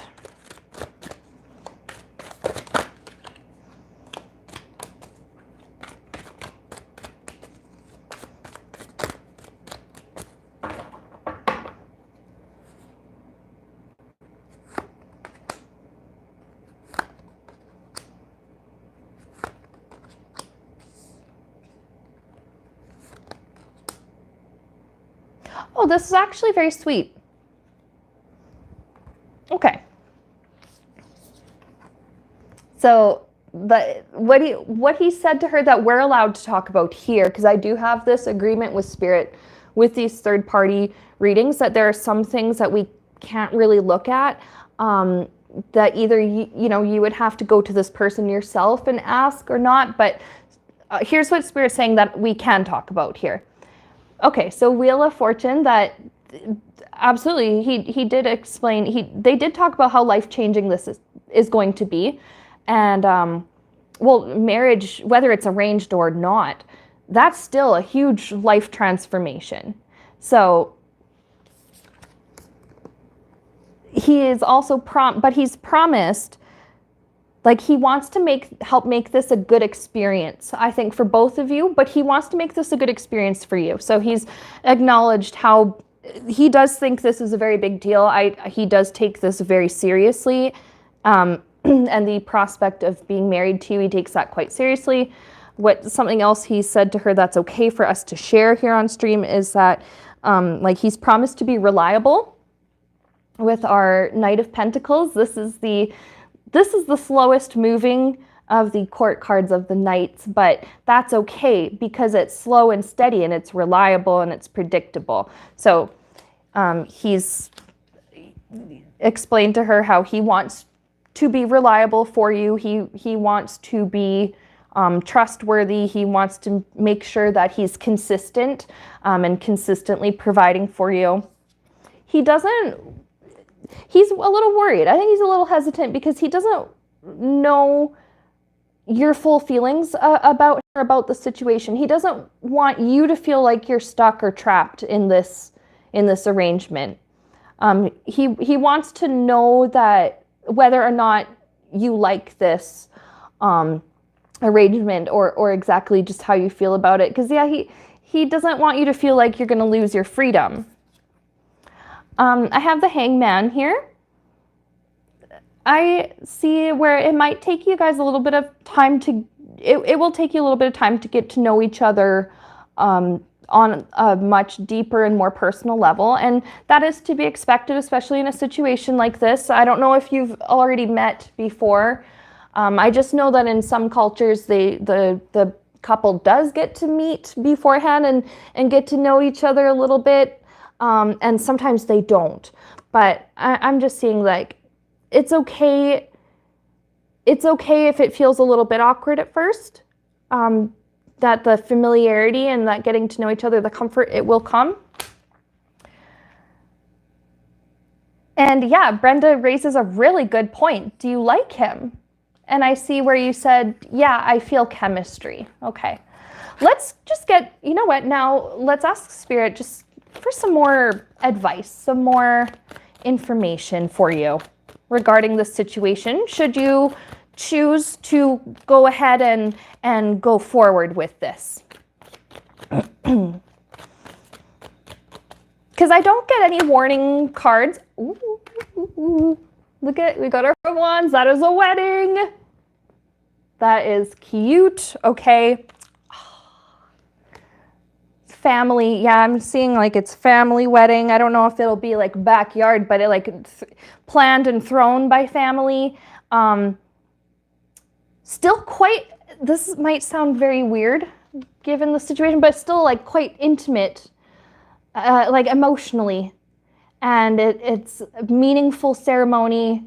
It's but it's happy. Like I do see a happy celebration here, a happy family celebration.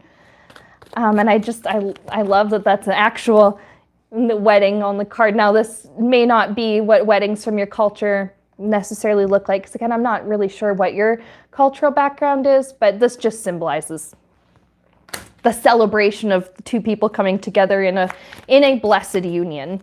So what else can we know for Aisha? Six of Wands. Okay, so victory. Something about this works. Something about this works out. And again, like if this is something that you both want to go forward with and put an effort into with this arranged marriage, I do see it working out. And becoming, quite happy. I had some cards fall out. Excuse me one moment.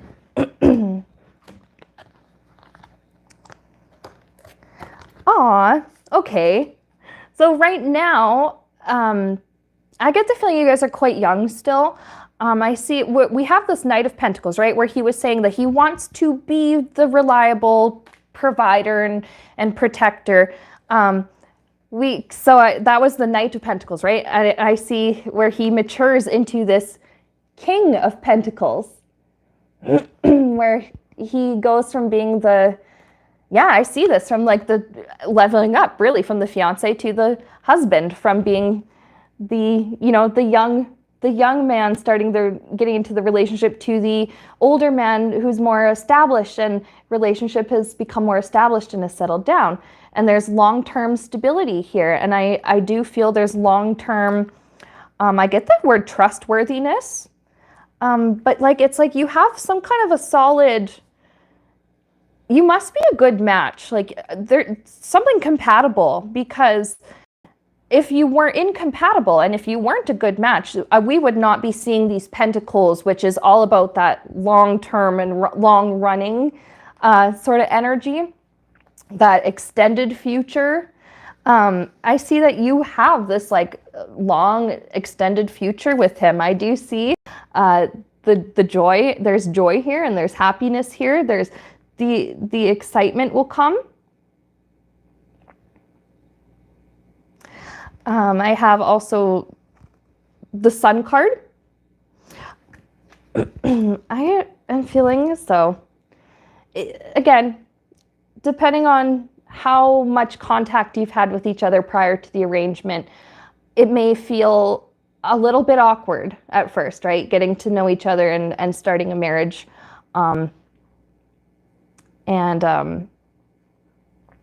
Going from I don't know, again, how your culture goes about this, but the feeling I get here is like you've gone from the care of your family to now, like the care, you and your husband have each gone from the care of your families to caring for each other as like your own new family, new foundation. Yeah, the happiness and the joy and all that, it will come. And then we have the Sun card. So again, that's also happiness. That's like good, bright days ahead, good things, good news. Should you choose to have kids, I actually saw the potential for literally like a son. No, I guess it shouldn't be literally a son, S-U-N, but little toddler on that horse. And I was seeing perhaps a baby boy in the future. Should that be a choice that you both make and something you both want to do?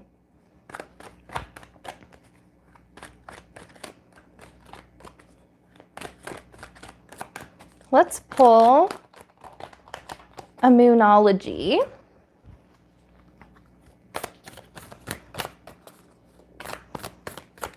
I feel like, again, like you're a new viewer and I don't know anything about you other than what you've just told me here, but I feel like there's this really innocent energy that surrounds you and him. And it's very pure. And I love seeing that these were good cards. I didn't see any flags or any warning cards come up. It seems like from what I feel here, that it feels genuinely sweet and innocent, and it just feels like pure, that word pure, like it's just wholesome. So let's pull a Moonology card for you, Aisha. Am I saying your name correctly? If I'm not, please correct me.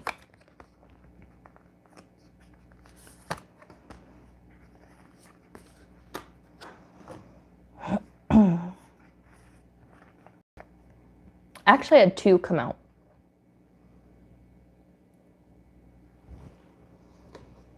Well, we have a time to give rather than take, and that I can understand this being for marriage, how that it is a balance of give and take, and it's a balance of, you know, some days you're able to give 100% of your energy and effort, and some days you're not, and where you both make up for that and balance each other out. Time to give rather than take. But I'm also getting, with this time to give rather than take, you don't have to give more than what you're comfortable with. And again, every culture is different when it comes to marriage and expectations with the marital roles and stuff like that. But Spirit's just like saying, like, you don't have to feel, or like, what am I trying to say? Don't feel like you have to give too much of yourself, especially on those days where emotionally your cup just feels empty and you feel like you don't have much to give. But yeah, it's like give your heart and your love and your energy to this marriage and this person, but you don't have to give too much if you are not comfortable. And remember that it's going to be equal. He is going to give himself to you just as you are giving yourself and your heart to him. We have meditate and contemplate. And I'm going to just pull an extra card. What is something that Spirit wants you to meditate on and contemplate and think about here regarding the marriage?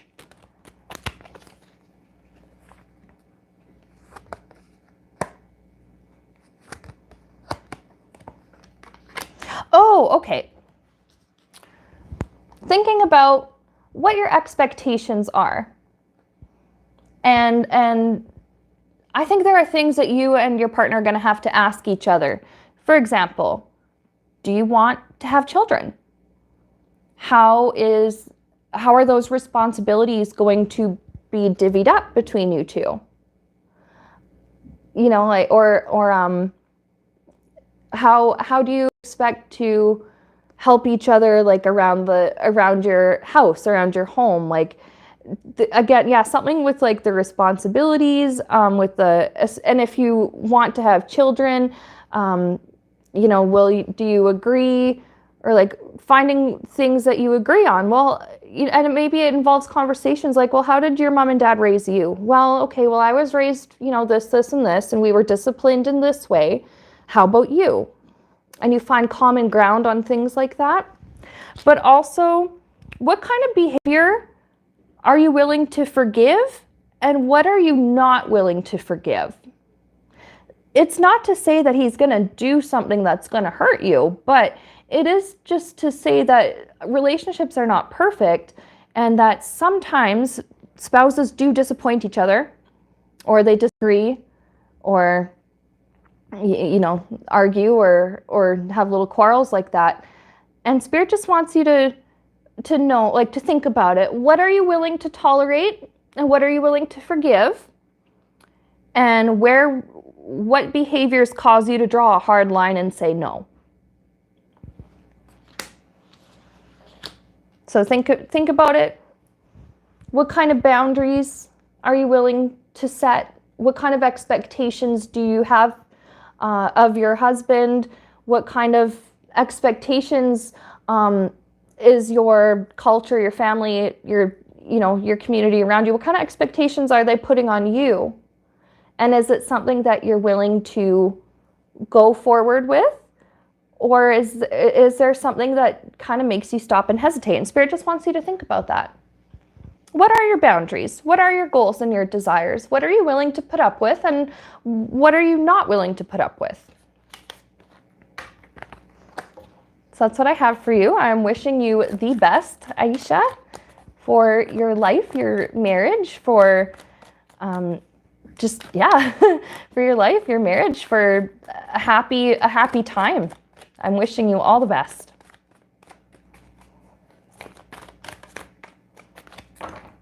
So Aisha, now Craig.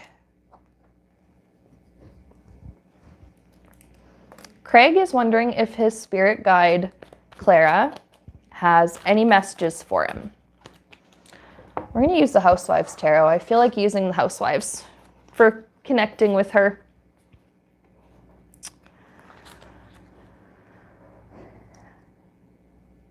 Then again, this would have been more, I think, her style and more her aesthetic. Anyway, so Clara's message for Craig. How did that 9 days of prayer go, by the way? I know we looked at that a few weeks ago on stream.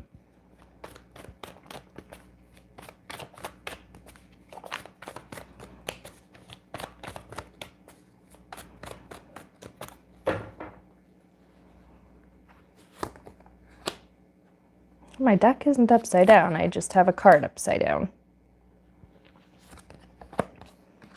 Ooh.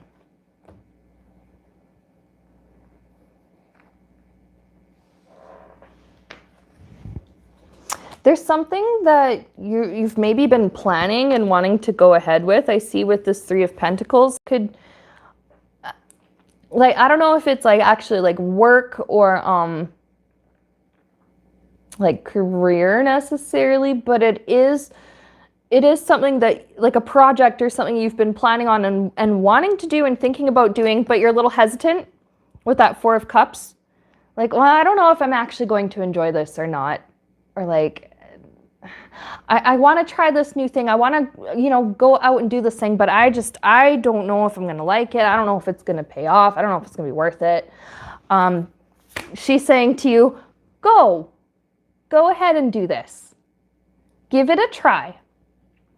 And if it does not work the way that you wanted, that's okay. You can adjust your approach and try again from a different angle.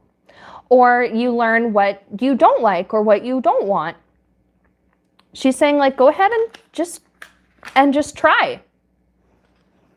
Because I'm just looking at the bottom now. We have that Three of Pentacles earlier. We have our Eight of Pentacles now. It's like you could actually end up creating something much bigger and much more profound or much more effective than you expected. I think you're underestimating yourself and your abilities in something.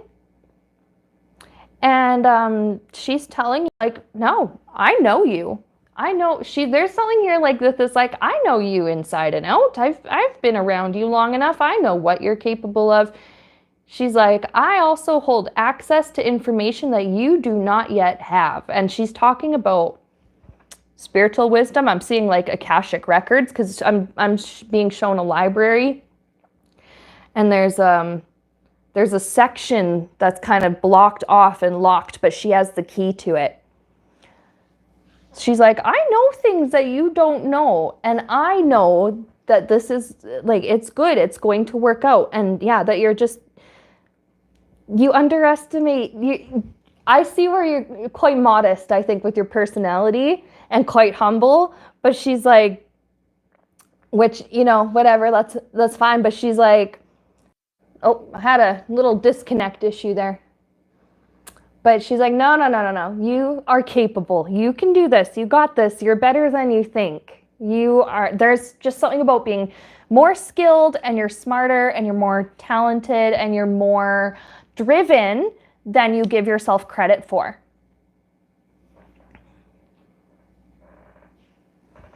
Let's do immunology for you. Oh, okay. One flew out. Okay, your commitment is being tested. Maybe you told yourself, I'm going to start doing X, Y, and Z, or I'm going to learn a new thing, or I'm going to try something new. And then you kind of get in your head about it and a little hesitant. You're like, well, I don't know. And Claire's like, yes, you're fine. Go ahead and do it. Something about your commitment to yourself is being tested.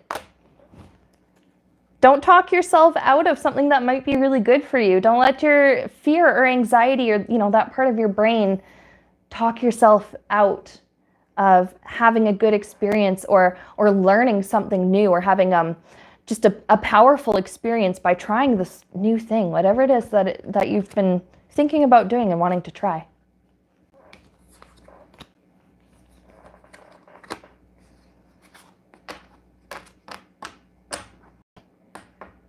I love this, Craig. You're saying, yes, I feel I'm getting closer to psychic mediumship. You've been doing that this whole damn time. Do you realize? I say this with love and kindness in my heart. But this is what you have been doing the whole entire time with your communications with her and with your communications in general to spirit.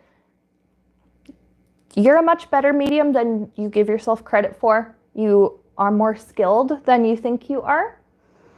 The way that you do your mediumship may not look the way that other people do theirs, and that's okay.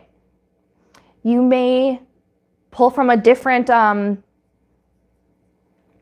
what am I thinking of? I'm just seeing like a bank, like a box of symbols. You might receive different mental images that, for someone, let's just say, for example, a heart, okay? You get the symbol of like a heart. For some people, for some mediums, it's like, oh, well, that means love. And that means, well-being. And they're here and they're with you. And that means their emotional heart. Well, maybe for you, it's like, oh, well, you could be doing a medium reading for someone and you see that symbol of a heart and you're like, you get like this intuition that the person in spirit that you're connecting with passed away of a heart condition or something to do with their physical body, heart, right? So the way that you interpret symbols and messages from spirit may look and sound different than the way other mediums do that, but don't let that stop you because spirit is willing to they're willing to work with you and to tailor their approach to communicating with you into a way that resonates with you and makes sense to you and that you understand and appreciate and connect with, and not just what other mediums are doing. So you're better at this than you think. And if you, needed somebody to just practice with and stuff, absolutely just get a hold of me, because I haven't done a whole lot of formal training with mediumship, but I do love helping people to practice and encourage people to keep building on their skills. So yeah, absolutely. So next we have Kenai89. I'm just looking through the comments. Kenai89. I'm just going back and looking for your question. I know it is here somewhere.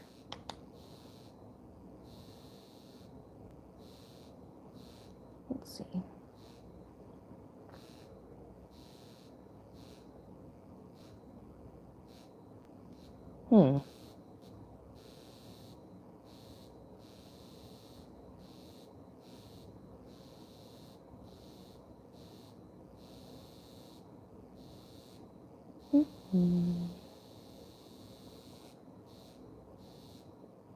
All right, Kenai, what was your question?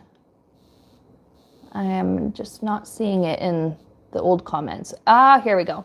I applied for a government subsidy program a while ago. According to recent press releases, they are ready to start paying to the successful applicants by the end of this December. I got a LinkedIn page visit by the executive director of government treasury at the same day of these press releases. This implies my application is still under consideration. Will I get money out of this deal? Any news this month, or should I give up? Okay. Do you have a deck preference? One World Tarot, Bob's Burgers Tarot, Housewives Tarot.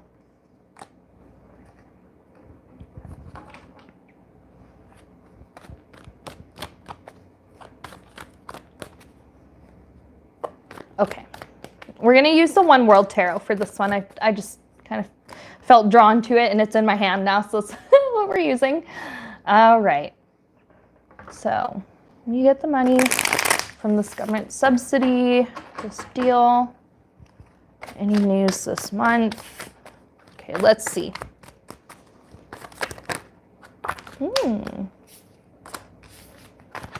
Well, I had the sun fly out.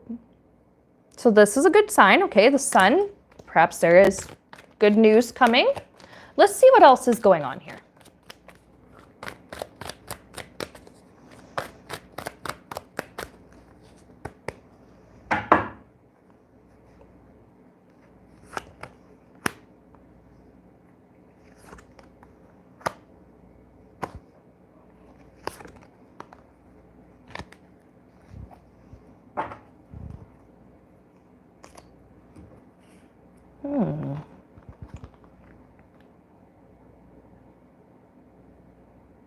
How long ago did you do this application? Because I'm seeing that I see where there's been at least 9 or 10 weeks. So that's a couple of months of waiting and worrying. I see this. Waiting and worrying for the last several weeks. But then we have here the Page of Pentacles, where it's like you're being, I don't know, I wouldn't use the word gifted in this situation. Oh, you said a whole year waiting. Okay, holy crap. Well, no wonder we have, yeah, okay. But I'm seeing, like, especially in the last few months, anxiety and worry and thinking that they've forgotten about your application or rejected you. However, I do see Page of Pentacles, excuse me, and I was saying, I don't know if gifted is necessarily the right word, but being offered or given, I do see like at least a small amount here.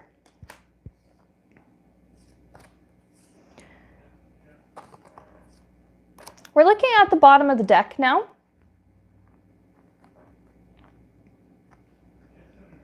Bottom of the deck, we have Death card and Fool. So, Fool is new beginning, right? New beginning, new chapter, doing something different. And then Death is like something that's very transformative to your life. I think you are getting some kind of money assistance here. However, I don't know if it's going to be quite as much as you were maybe expecting. With our Four of Cups, that's often one of being like kind of disinterested or being, well, I was expecting more. I was expecting something else. You know, with a feeling like that with what's being offered.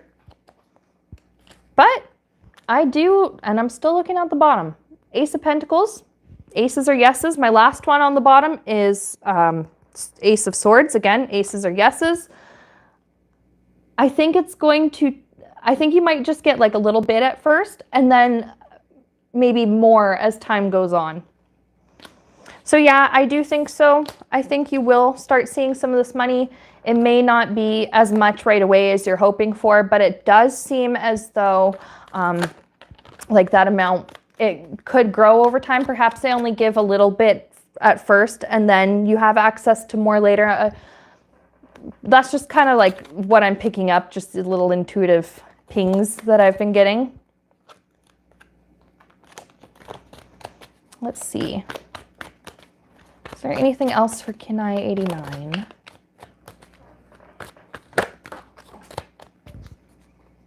I'm a clumsy shuffler today. A lot of my stuff is just falling right out on the floor.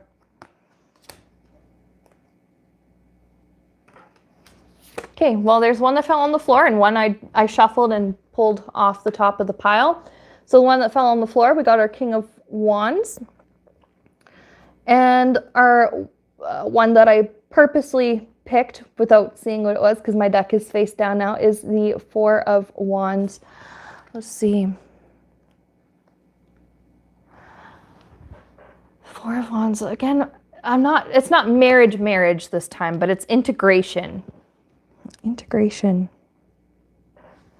And yeah, I think you're going to be contacted with this King of Wands. This is somebody that's like representing that that branch of government or that government agency that you've been trying to get the support from. I think you are going to receive communications from this person. I think it is going to be in email at first, and in email so that there's a written record of what you've discussed about how you can get like used to like what this program or what this subsidy, like what it is for, what it's about, what you can expect from it. And yeah, just like help with integrating it into your life. We're going to pull another Moonology.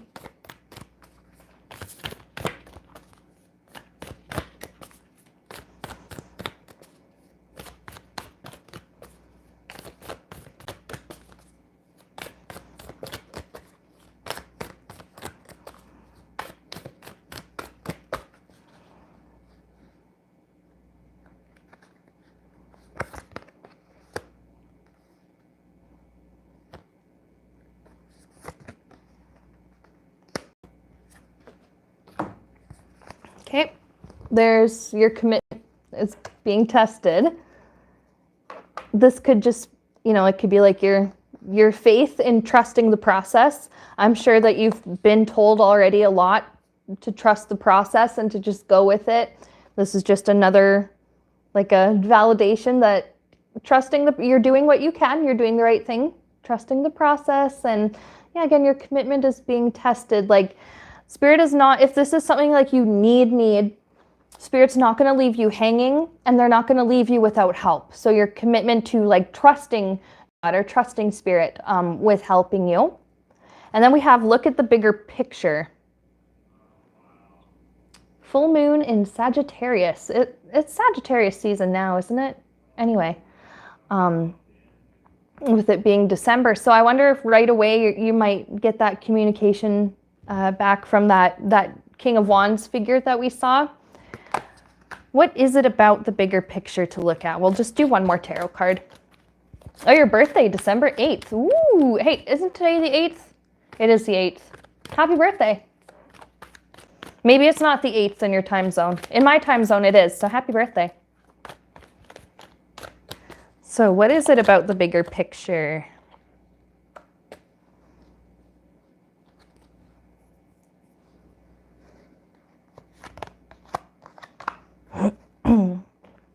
Okay, yeah, with the moon, I don't usually get this intuitive little hit or this keyword with the moon, but I heard like backup, like a bureaucratic backup. And I see where that could be very stressful, because when you're not hearing back and you're not hearing back and you're not hearing back, that is very annoying. It is very frustrating, especially when this is something that you really need and something that would be extremely helpful to you. So Spirit's saying, like, in this bigger picture, here's what was going on. There was some kind of a backup. It wasn't personal. It wasn't like anybody forgot about you or your application.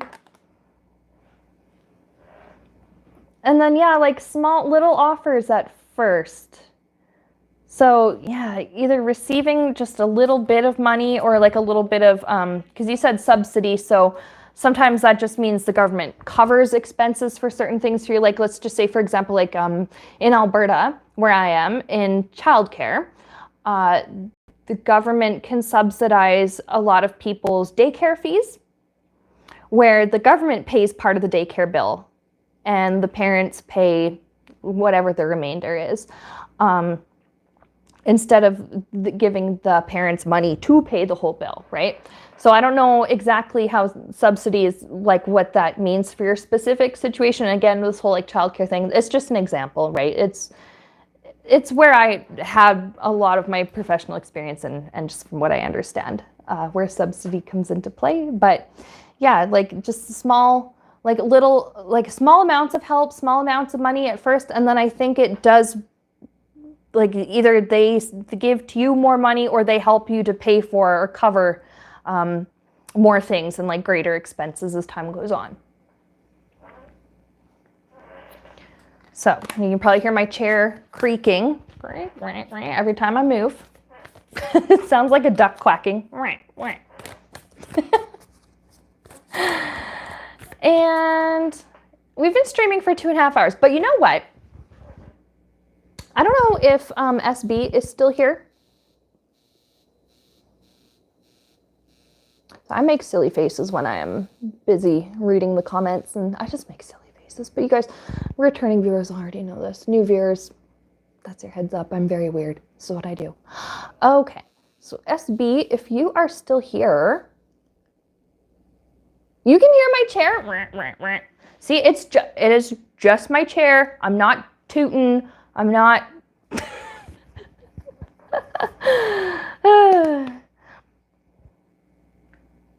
If it's very disruptive, then next time I will switch to a different chair.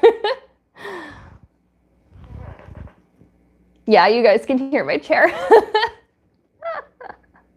Hopefully it wasn't noisy through that whole entire stream, but yeah, I don't know, SB, if you're still here in the chat, I will happily answer a question for you and then end the stream after that. Guillermo says WD-40. Yeah, I know exactly now which part of the chair is making the noise. I can feel the vibrations and I can hear it. Oh, there we go. That's better. Hello to Catherine. Hi, welcome. It's funny. Okay, at least you think it's funny. And then Imelda says, I didn't notice. You didn't notice until I mentioned it. Isn't that just the way? Isn't that just the way of it?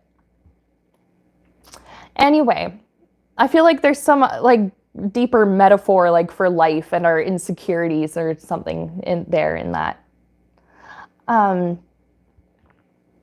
Oh, did you guys see the post that I put out? It was scheduled to post early this morning. And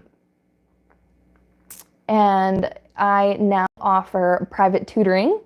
I was going to announce that on stream today, and it's been like 2.5 hours in, and I completely forgot. But yeah, I do offer private lessons. I am still working on my tarot course, but that is going to take me some time to do because it's going to be quite big. So I figured in the meantime, anybody who wanted to learn tarot, or if you already know tarot and just need someone to practice with or brush up on skills with, you can actually book that with me on my booking page through Calendly. The link is in the description. It's lessons. I just have the options right now for a single lesson that you can book, or a package of like 3 lessons that we can book in advance. And it costs the same as a tarot reading. So a tarot lesson for an hour, same as a tarot reading. And then the lesson package, I think, costs the same as the tarot package. So it's not too much, it's not too far removed from what you can already expect when you go to my booking page and see, you know, my services and fees and stuff. So yeah, that is something I'm willing to offer. And if that's something that you're interested in, you can, you know, book that through Calendly, or if you want to know more about how to learn tarot or things like that, like just, you know, feel free to reach out and email me, whatever. I do not know if SB is still in the chat or not. They haven't asked me their question yet. Alex says, Santa, do you hear spirit auditory or is it inner auditory? It's inner. I maybe twice have heard out loud, like actually heard spirit. But it's internal. But it feels different than my internal monologue, and it sounds different. I liken it to reading dialogue in a book, where I'm reading and it's like I can hear each character's voice and their tone and their their speech pattern and their mannerisms and stuff. But I don't hear it the way that you're hearing me speak. So yeah, it is internal, yeah. Alex says, this spring I heard spirit for the first time, auditory from my ears. I heard a man say, I want justice and light. I was just coming out of a sleep. That's beautiful. Probably was a little alarming at first, especially when you're just coming out of a sleep. But that makes sense too, though, because when you're in that still very relaxed state, it is much easier to receive spiritual communication in that way. So that's actually very exciting. Yeah, I think it's only maybe happened to me like once or twice where I've actually heard spirit, and that would have been a while ago. I would say almost all the time for me, the clairaudience is internal.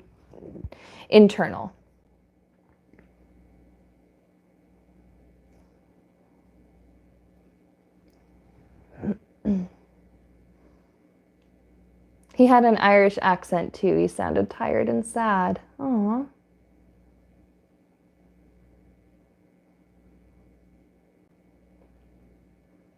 But that's so exciting to like receive like spiritual, and you know it's like some kind of like concrete, like just this solid feeling of like, I know what I heard and I know what I know and I know it was from spirit. That first like concrete like spiritual communication. Well, okay, I don't see SB. Brenda says, do you hear songs too? Interesting, Alex. Do you hear music and stuff? Like sometimes I may not hear like spoken words and stuff like actually with my ears, but I do very occasionally hear music. Not often again, but excuse me, hiccups. Mostly again internally, but sometimes I do actually hear like a music or a hum. Or sometimes my ears ring, and it's different than regular tinnitus. Like when I get, sometimes I'll see a synchronicity or a message, and I will get this ringing that comes up in my ear, and it's just like this, and then it, loud, and then goes quiet again, and then, or it just disappears completely, and it sounds totally different from the regular tinnitus that I already hear. So I guess that I suppose would count as like auditory, and actually hearing it. And I usually get that as like, it's a confirmation from spirit that, hey, this message, this was spiritual. Hey, this synchronicity that you noticed, yep, that was me. The spirit being like, yep, that was me. So anyway, SB, if you are not here, that's okay. If you're watching this on the replay, that's okay. I just wanted to say, I saw that you'd mentioned you were a new viewer, a new subscriber. So thank you so much for liking and subscribing and joining. And I will pull a couple cards for you, whether you're here or not, because again, you might see this on the replay. A couple of messages for you.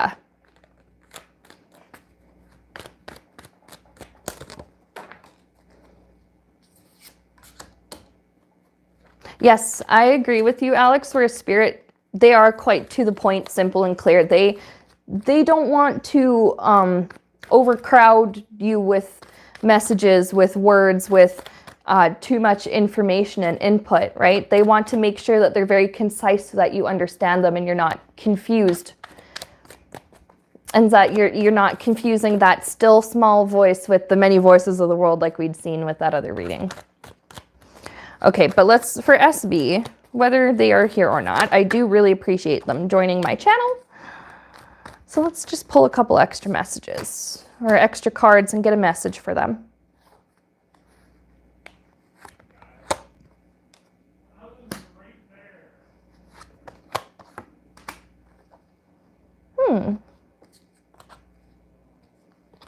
Okay, so I'm seeing for SB, good things take time, but there's no need to rush.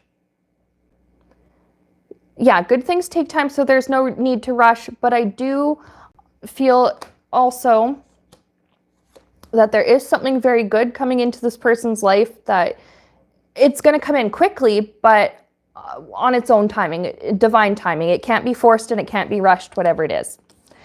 I see they're feeling perhaps very insecure, maybe about their situation, or taking a step because they don't want to end up in a position of losing everything, or having nothing pan out and then feel like they've been screwed over. I can understand the insecurity about that, but Spirit's saying, like, yeah, while good things do take time, there is something that will come to you quite quickly, but it's not because you rushed it or did anything to force the process along. Let's see what else we can get for SB.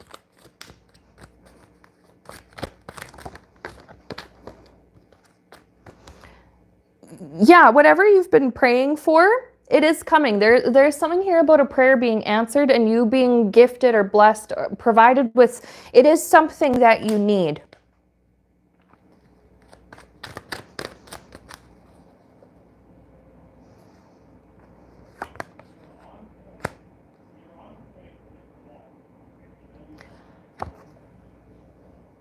And then I see 10 of Swords here with letting something go and letting something end. SB, if you are thinking of changing jobs, Spirit's saying it's okay. Because I can understand you leaving a job where maybe you don't feel that you're being paid what you deserve, or, you know, paid enough to compensate for the effort that you do and for what you put in. But you could also be afraid of ending up in a different job that's, you know, lower paying, or like suffering somewhere else. And Spirit's saying, don't worry. There is, again, like with this like job, Spirit keeps saying like there is something lined up for you that's going to take care of you. It is going to help you to meet your needs. It will come sooner than you think, but you don't have to do anything to force this process or to make this acceptance. If you're like you applied somewhere and you're maybe waiting to hear back or something, there's nothing that you can or really need to do to rush this along. It will just happen when it happens, but it's going to happen sooner than you think. And yeah, it's like, it's safe to take this new step. It's safe to go ahead with this new thing. Spirit's saying like, please, I will take care of you. Please do not worry about losing everything, because you won't lose everything. This will be okay. And you're afraid of perhaps being disappointed again. Spirit's like, it's going to be different, because not every time that you experience something in a certain situation, the next time you're in a situation that's similar, it doesn't mean it's going to be that exact same experience and that exact same outcome. We'll pull a Moonology for SB. Expect powerful change. New moon eclipse. I'm not an astrologer, but there could be something about the next new moon that comes up. Perhaps that's when you get the news that you've been waiting for, or the process starts, whatever it is that you're trying to do or wanting to do. But yeah, expect powerful change. So there are changes coming for you. It's natural to feel worried and insecure about aspects of it, but Spirit's saying it's okay. We got you. We got your back. It's fine. We got you. So that's what I have. That is what I have for readings today. Queue is closed, but I had a really good time. I'm really enjoying the face-to-face. I like doing the top-down as well, but it just feels more, I think, more comfortable, at least for me, because it feels like I'm talking to you guys and not just at my camera. And yeah, it was nice seeing all of you guys. I'm so happy to see my returning viewers and subscribers and the new viewers and the new subs. I really appreciate it. And I have fun doing this, just being able to take a couple of hours, on a weekend to visit with you all and check in and see what your needs are and see if there's anything that I can do to help you provide, or excuse me, anything I can do to help provide, you know, for your spiritual needs and desires and stuff like that.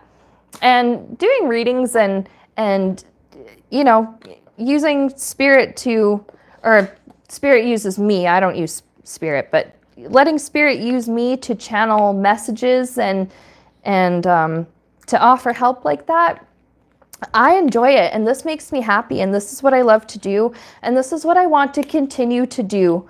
And it's obviously without your guys' support, I can't. So I just wanted to say thank you to you guys, that you are all very supportive. You're all very helpful, and my channel shrunk a lot after I quit doing political readings. I lost 100 subscribers. I don't check my analytics anymore, but not very much now. But the last time I checked, I had lost 100 subs because I stopped doing political readings, and that's totally okay. Everybody who left was completely within their rights. But I also noticed new viewers, a couple of new subs here and there, and I really appreciate this new growth that's coming for the channel, and with your guys' support, like Wild Rose Tarot Consult, like we're growing again. We're reaching people, and that's what I want to be able to do, you know, is to just reach people and to be able to help people. And I'm so appreciative to everybody who has stuck around with me over the last few years, and, you know, to people who are just joining me now, and to people who just kind of pop in and out depending on what they want and what they feel like watching. It all makes a huge difference to me, and it means a lot. It means very, very much. Okay, so I'm all done with that. I'm going to enjoy the rest of my weekend, the rest of my Sunday. I'm probably just going to chill and watch Golden Girls and do a little bit of work from my laptop for business stuff. I'm always like typing and writing stuff and doing a lot of extra stuff that you guys don't really see on camera. So I'm gonna do that, and I'm gonna have a great time. And I wish the rest of you a very happy Sunday and a wonderful week next week. I will be back again next weekend with another stream. I at least should be, and if I'm not, I'll let you guys know. And you'll see me around on the channel. I will have more videos and stuff to share with you. I have some in the works right now. So, all right, you guys, thank you. Bye.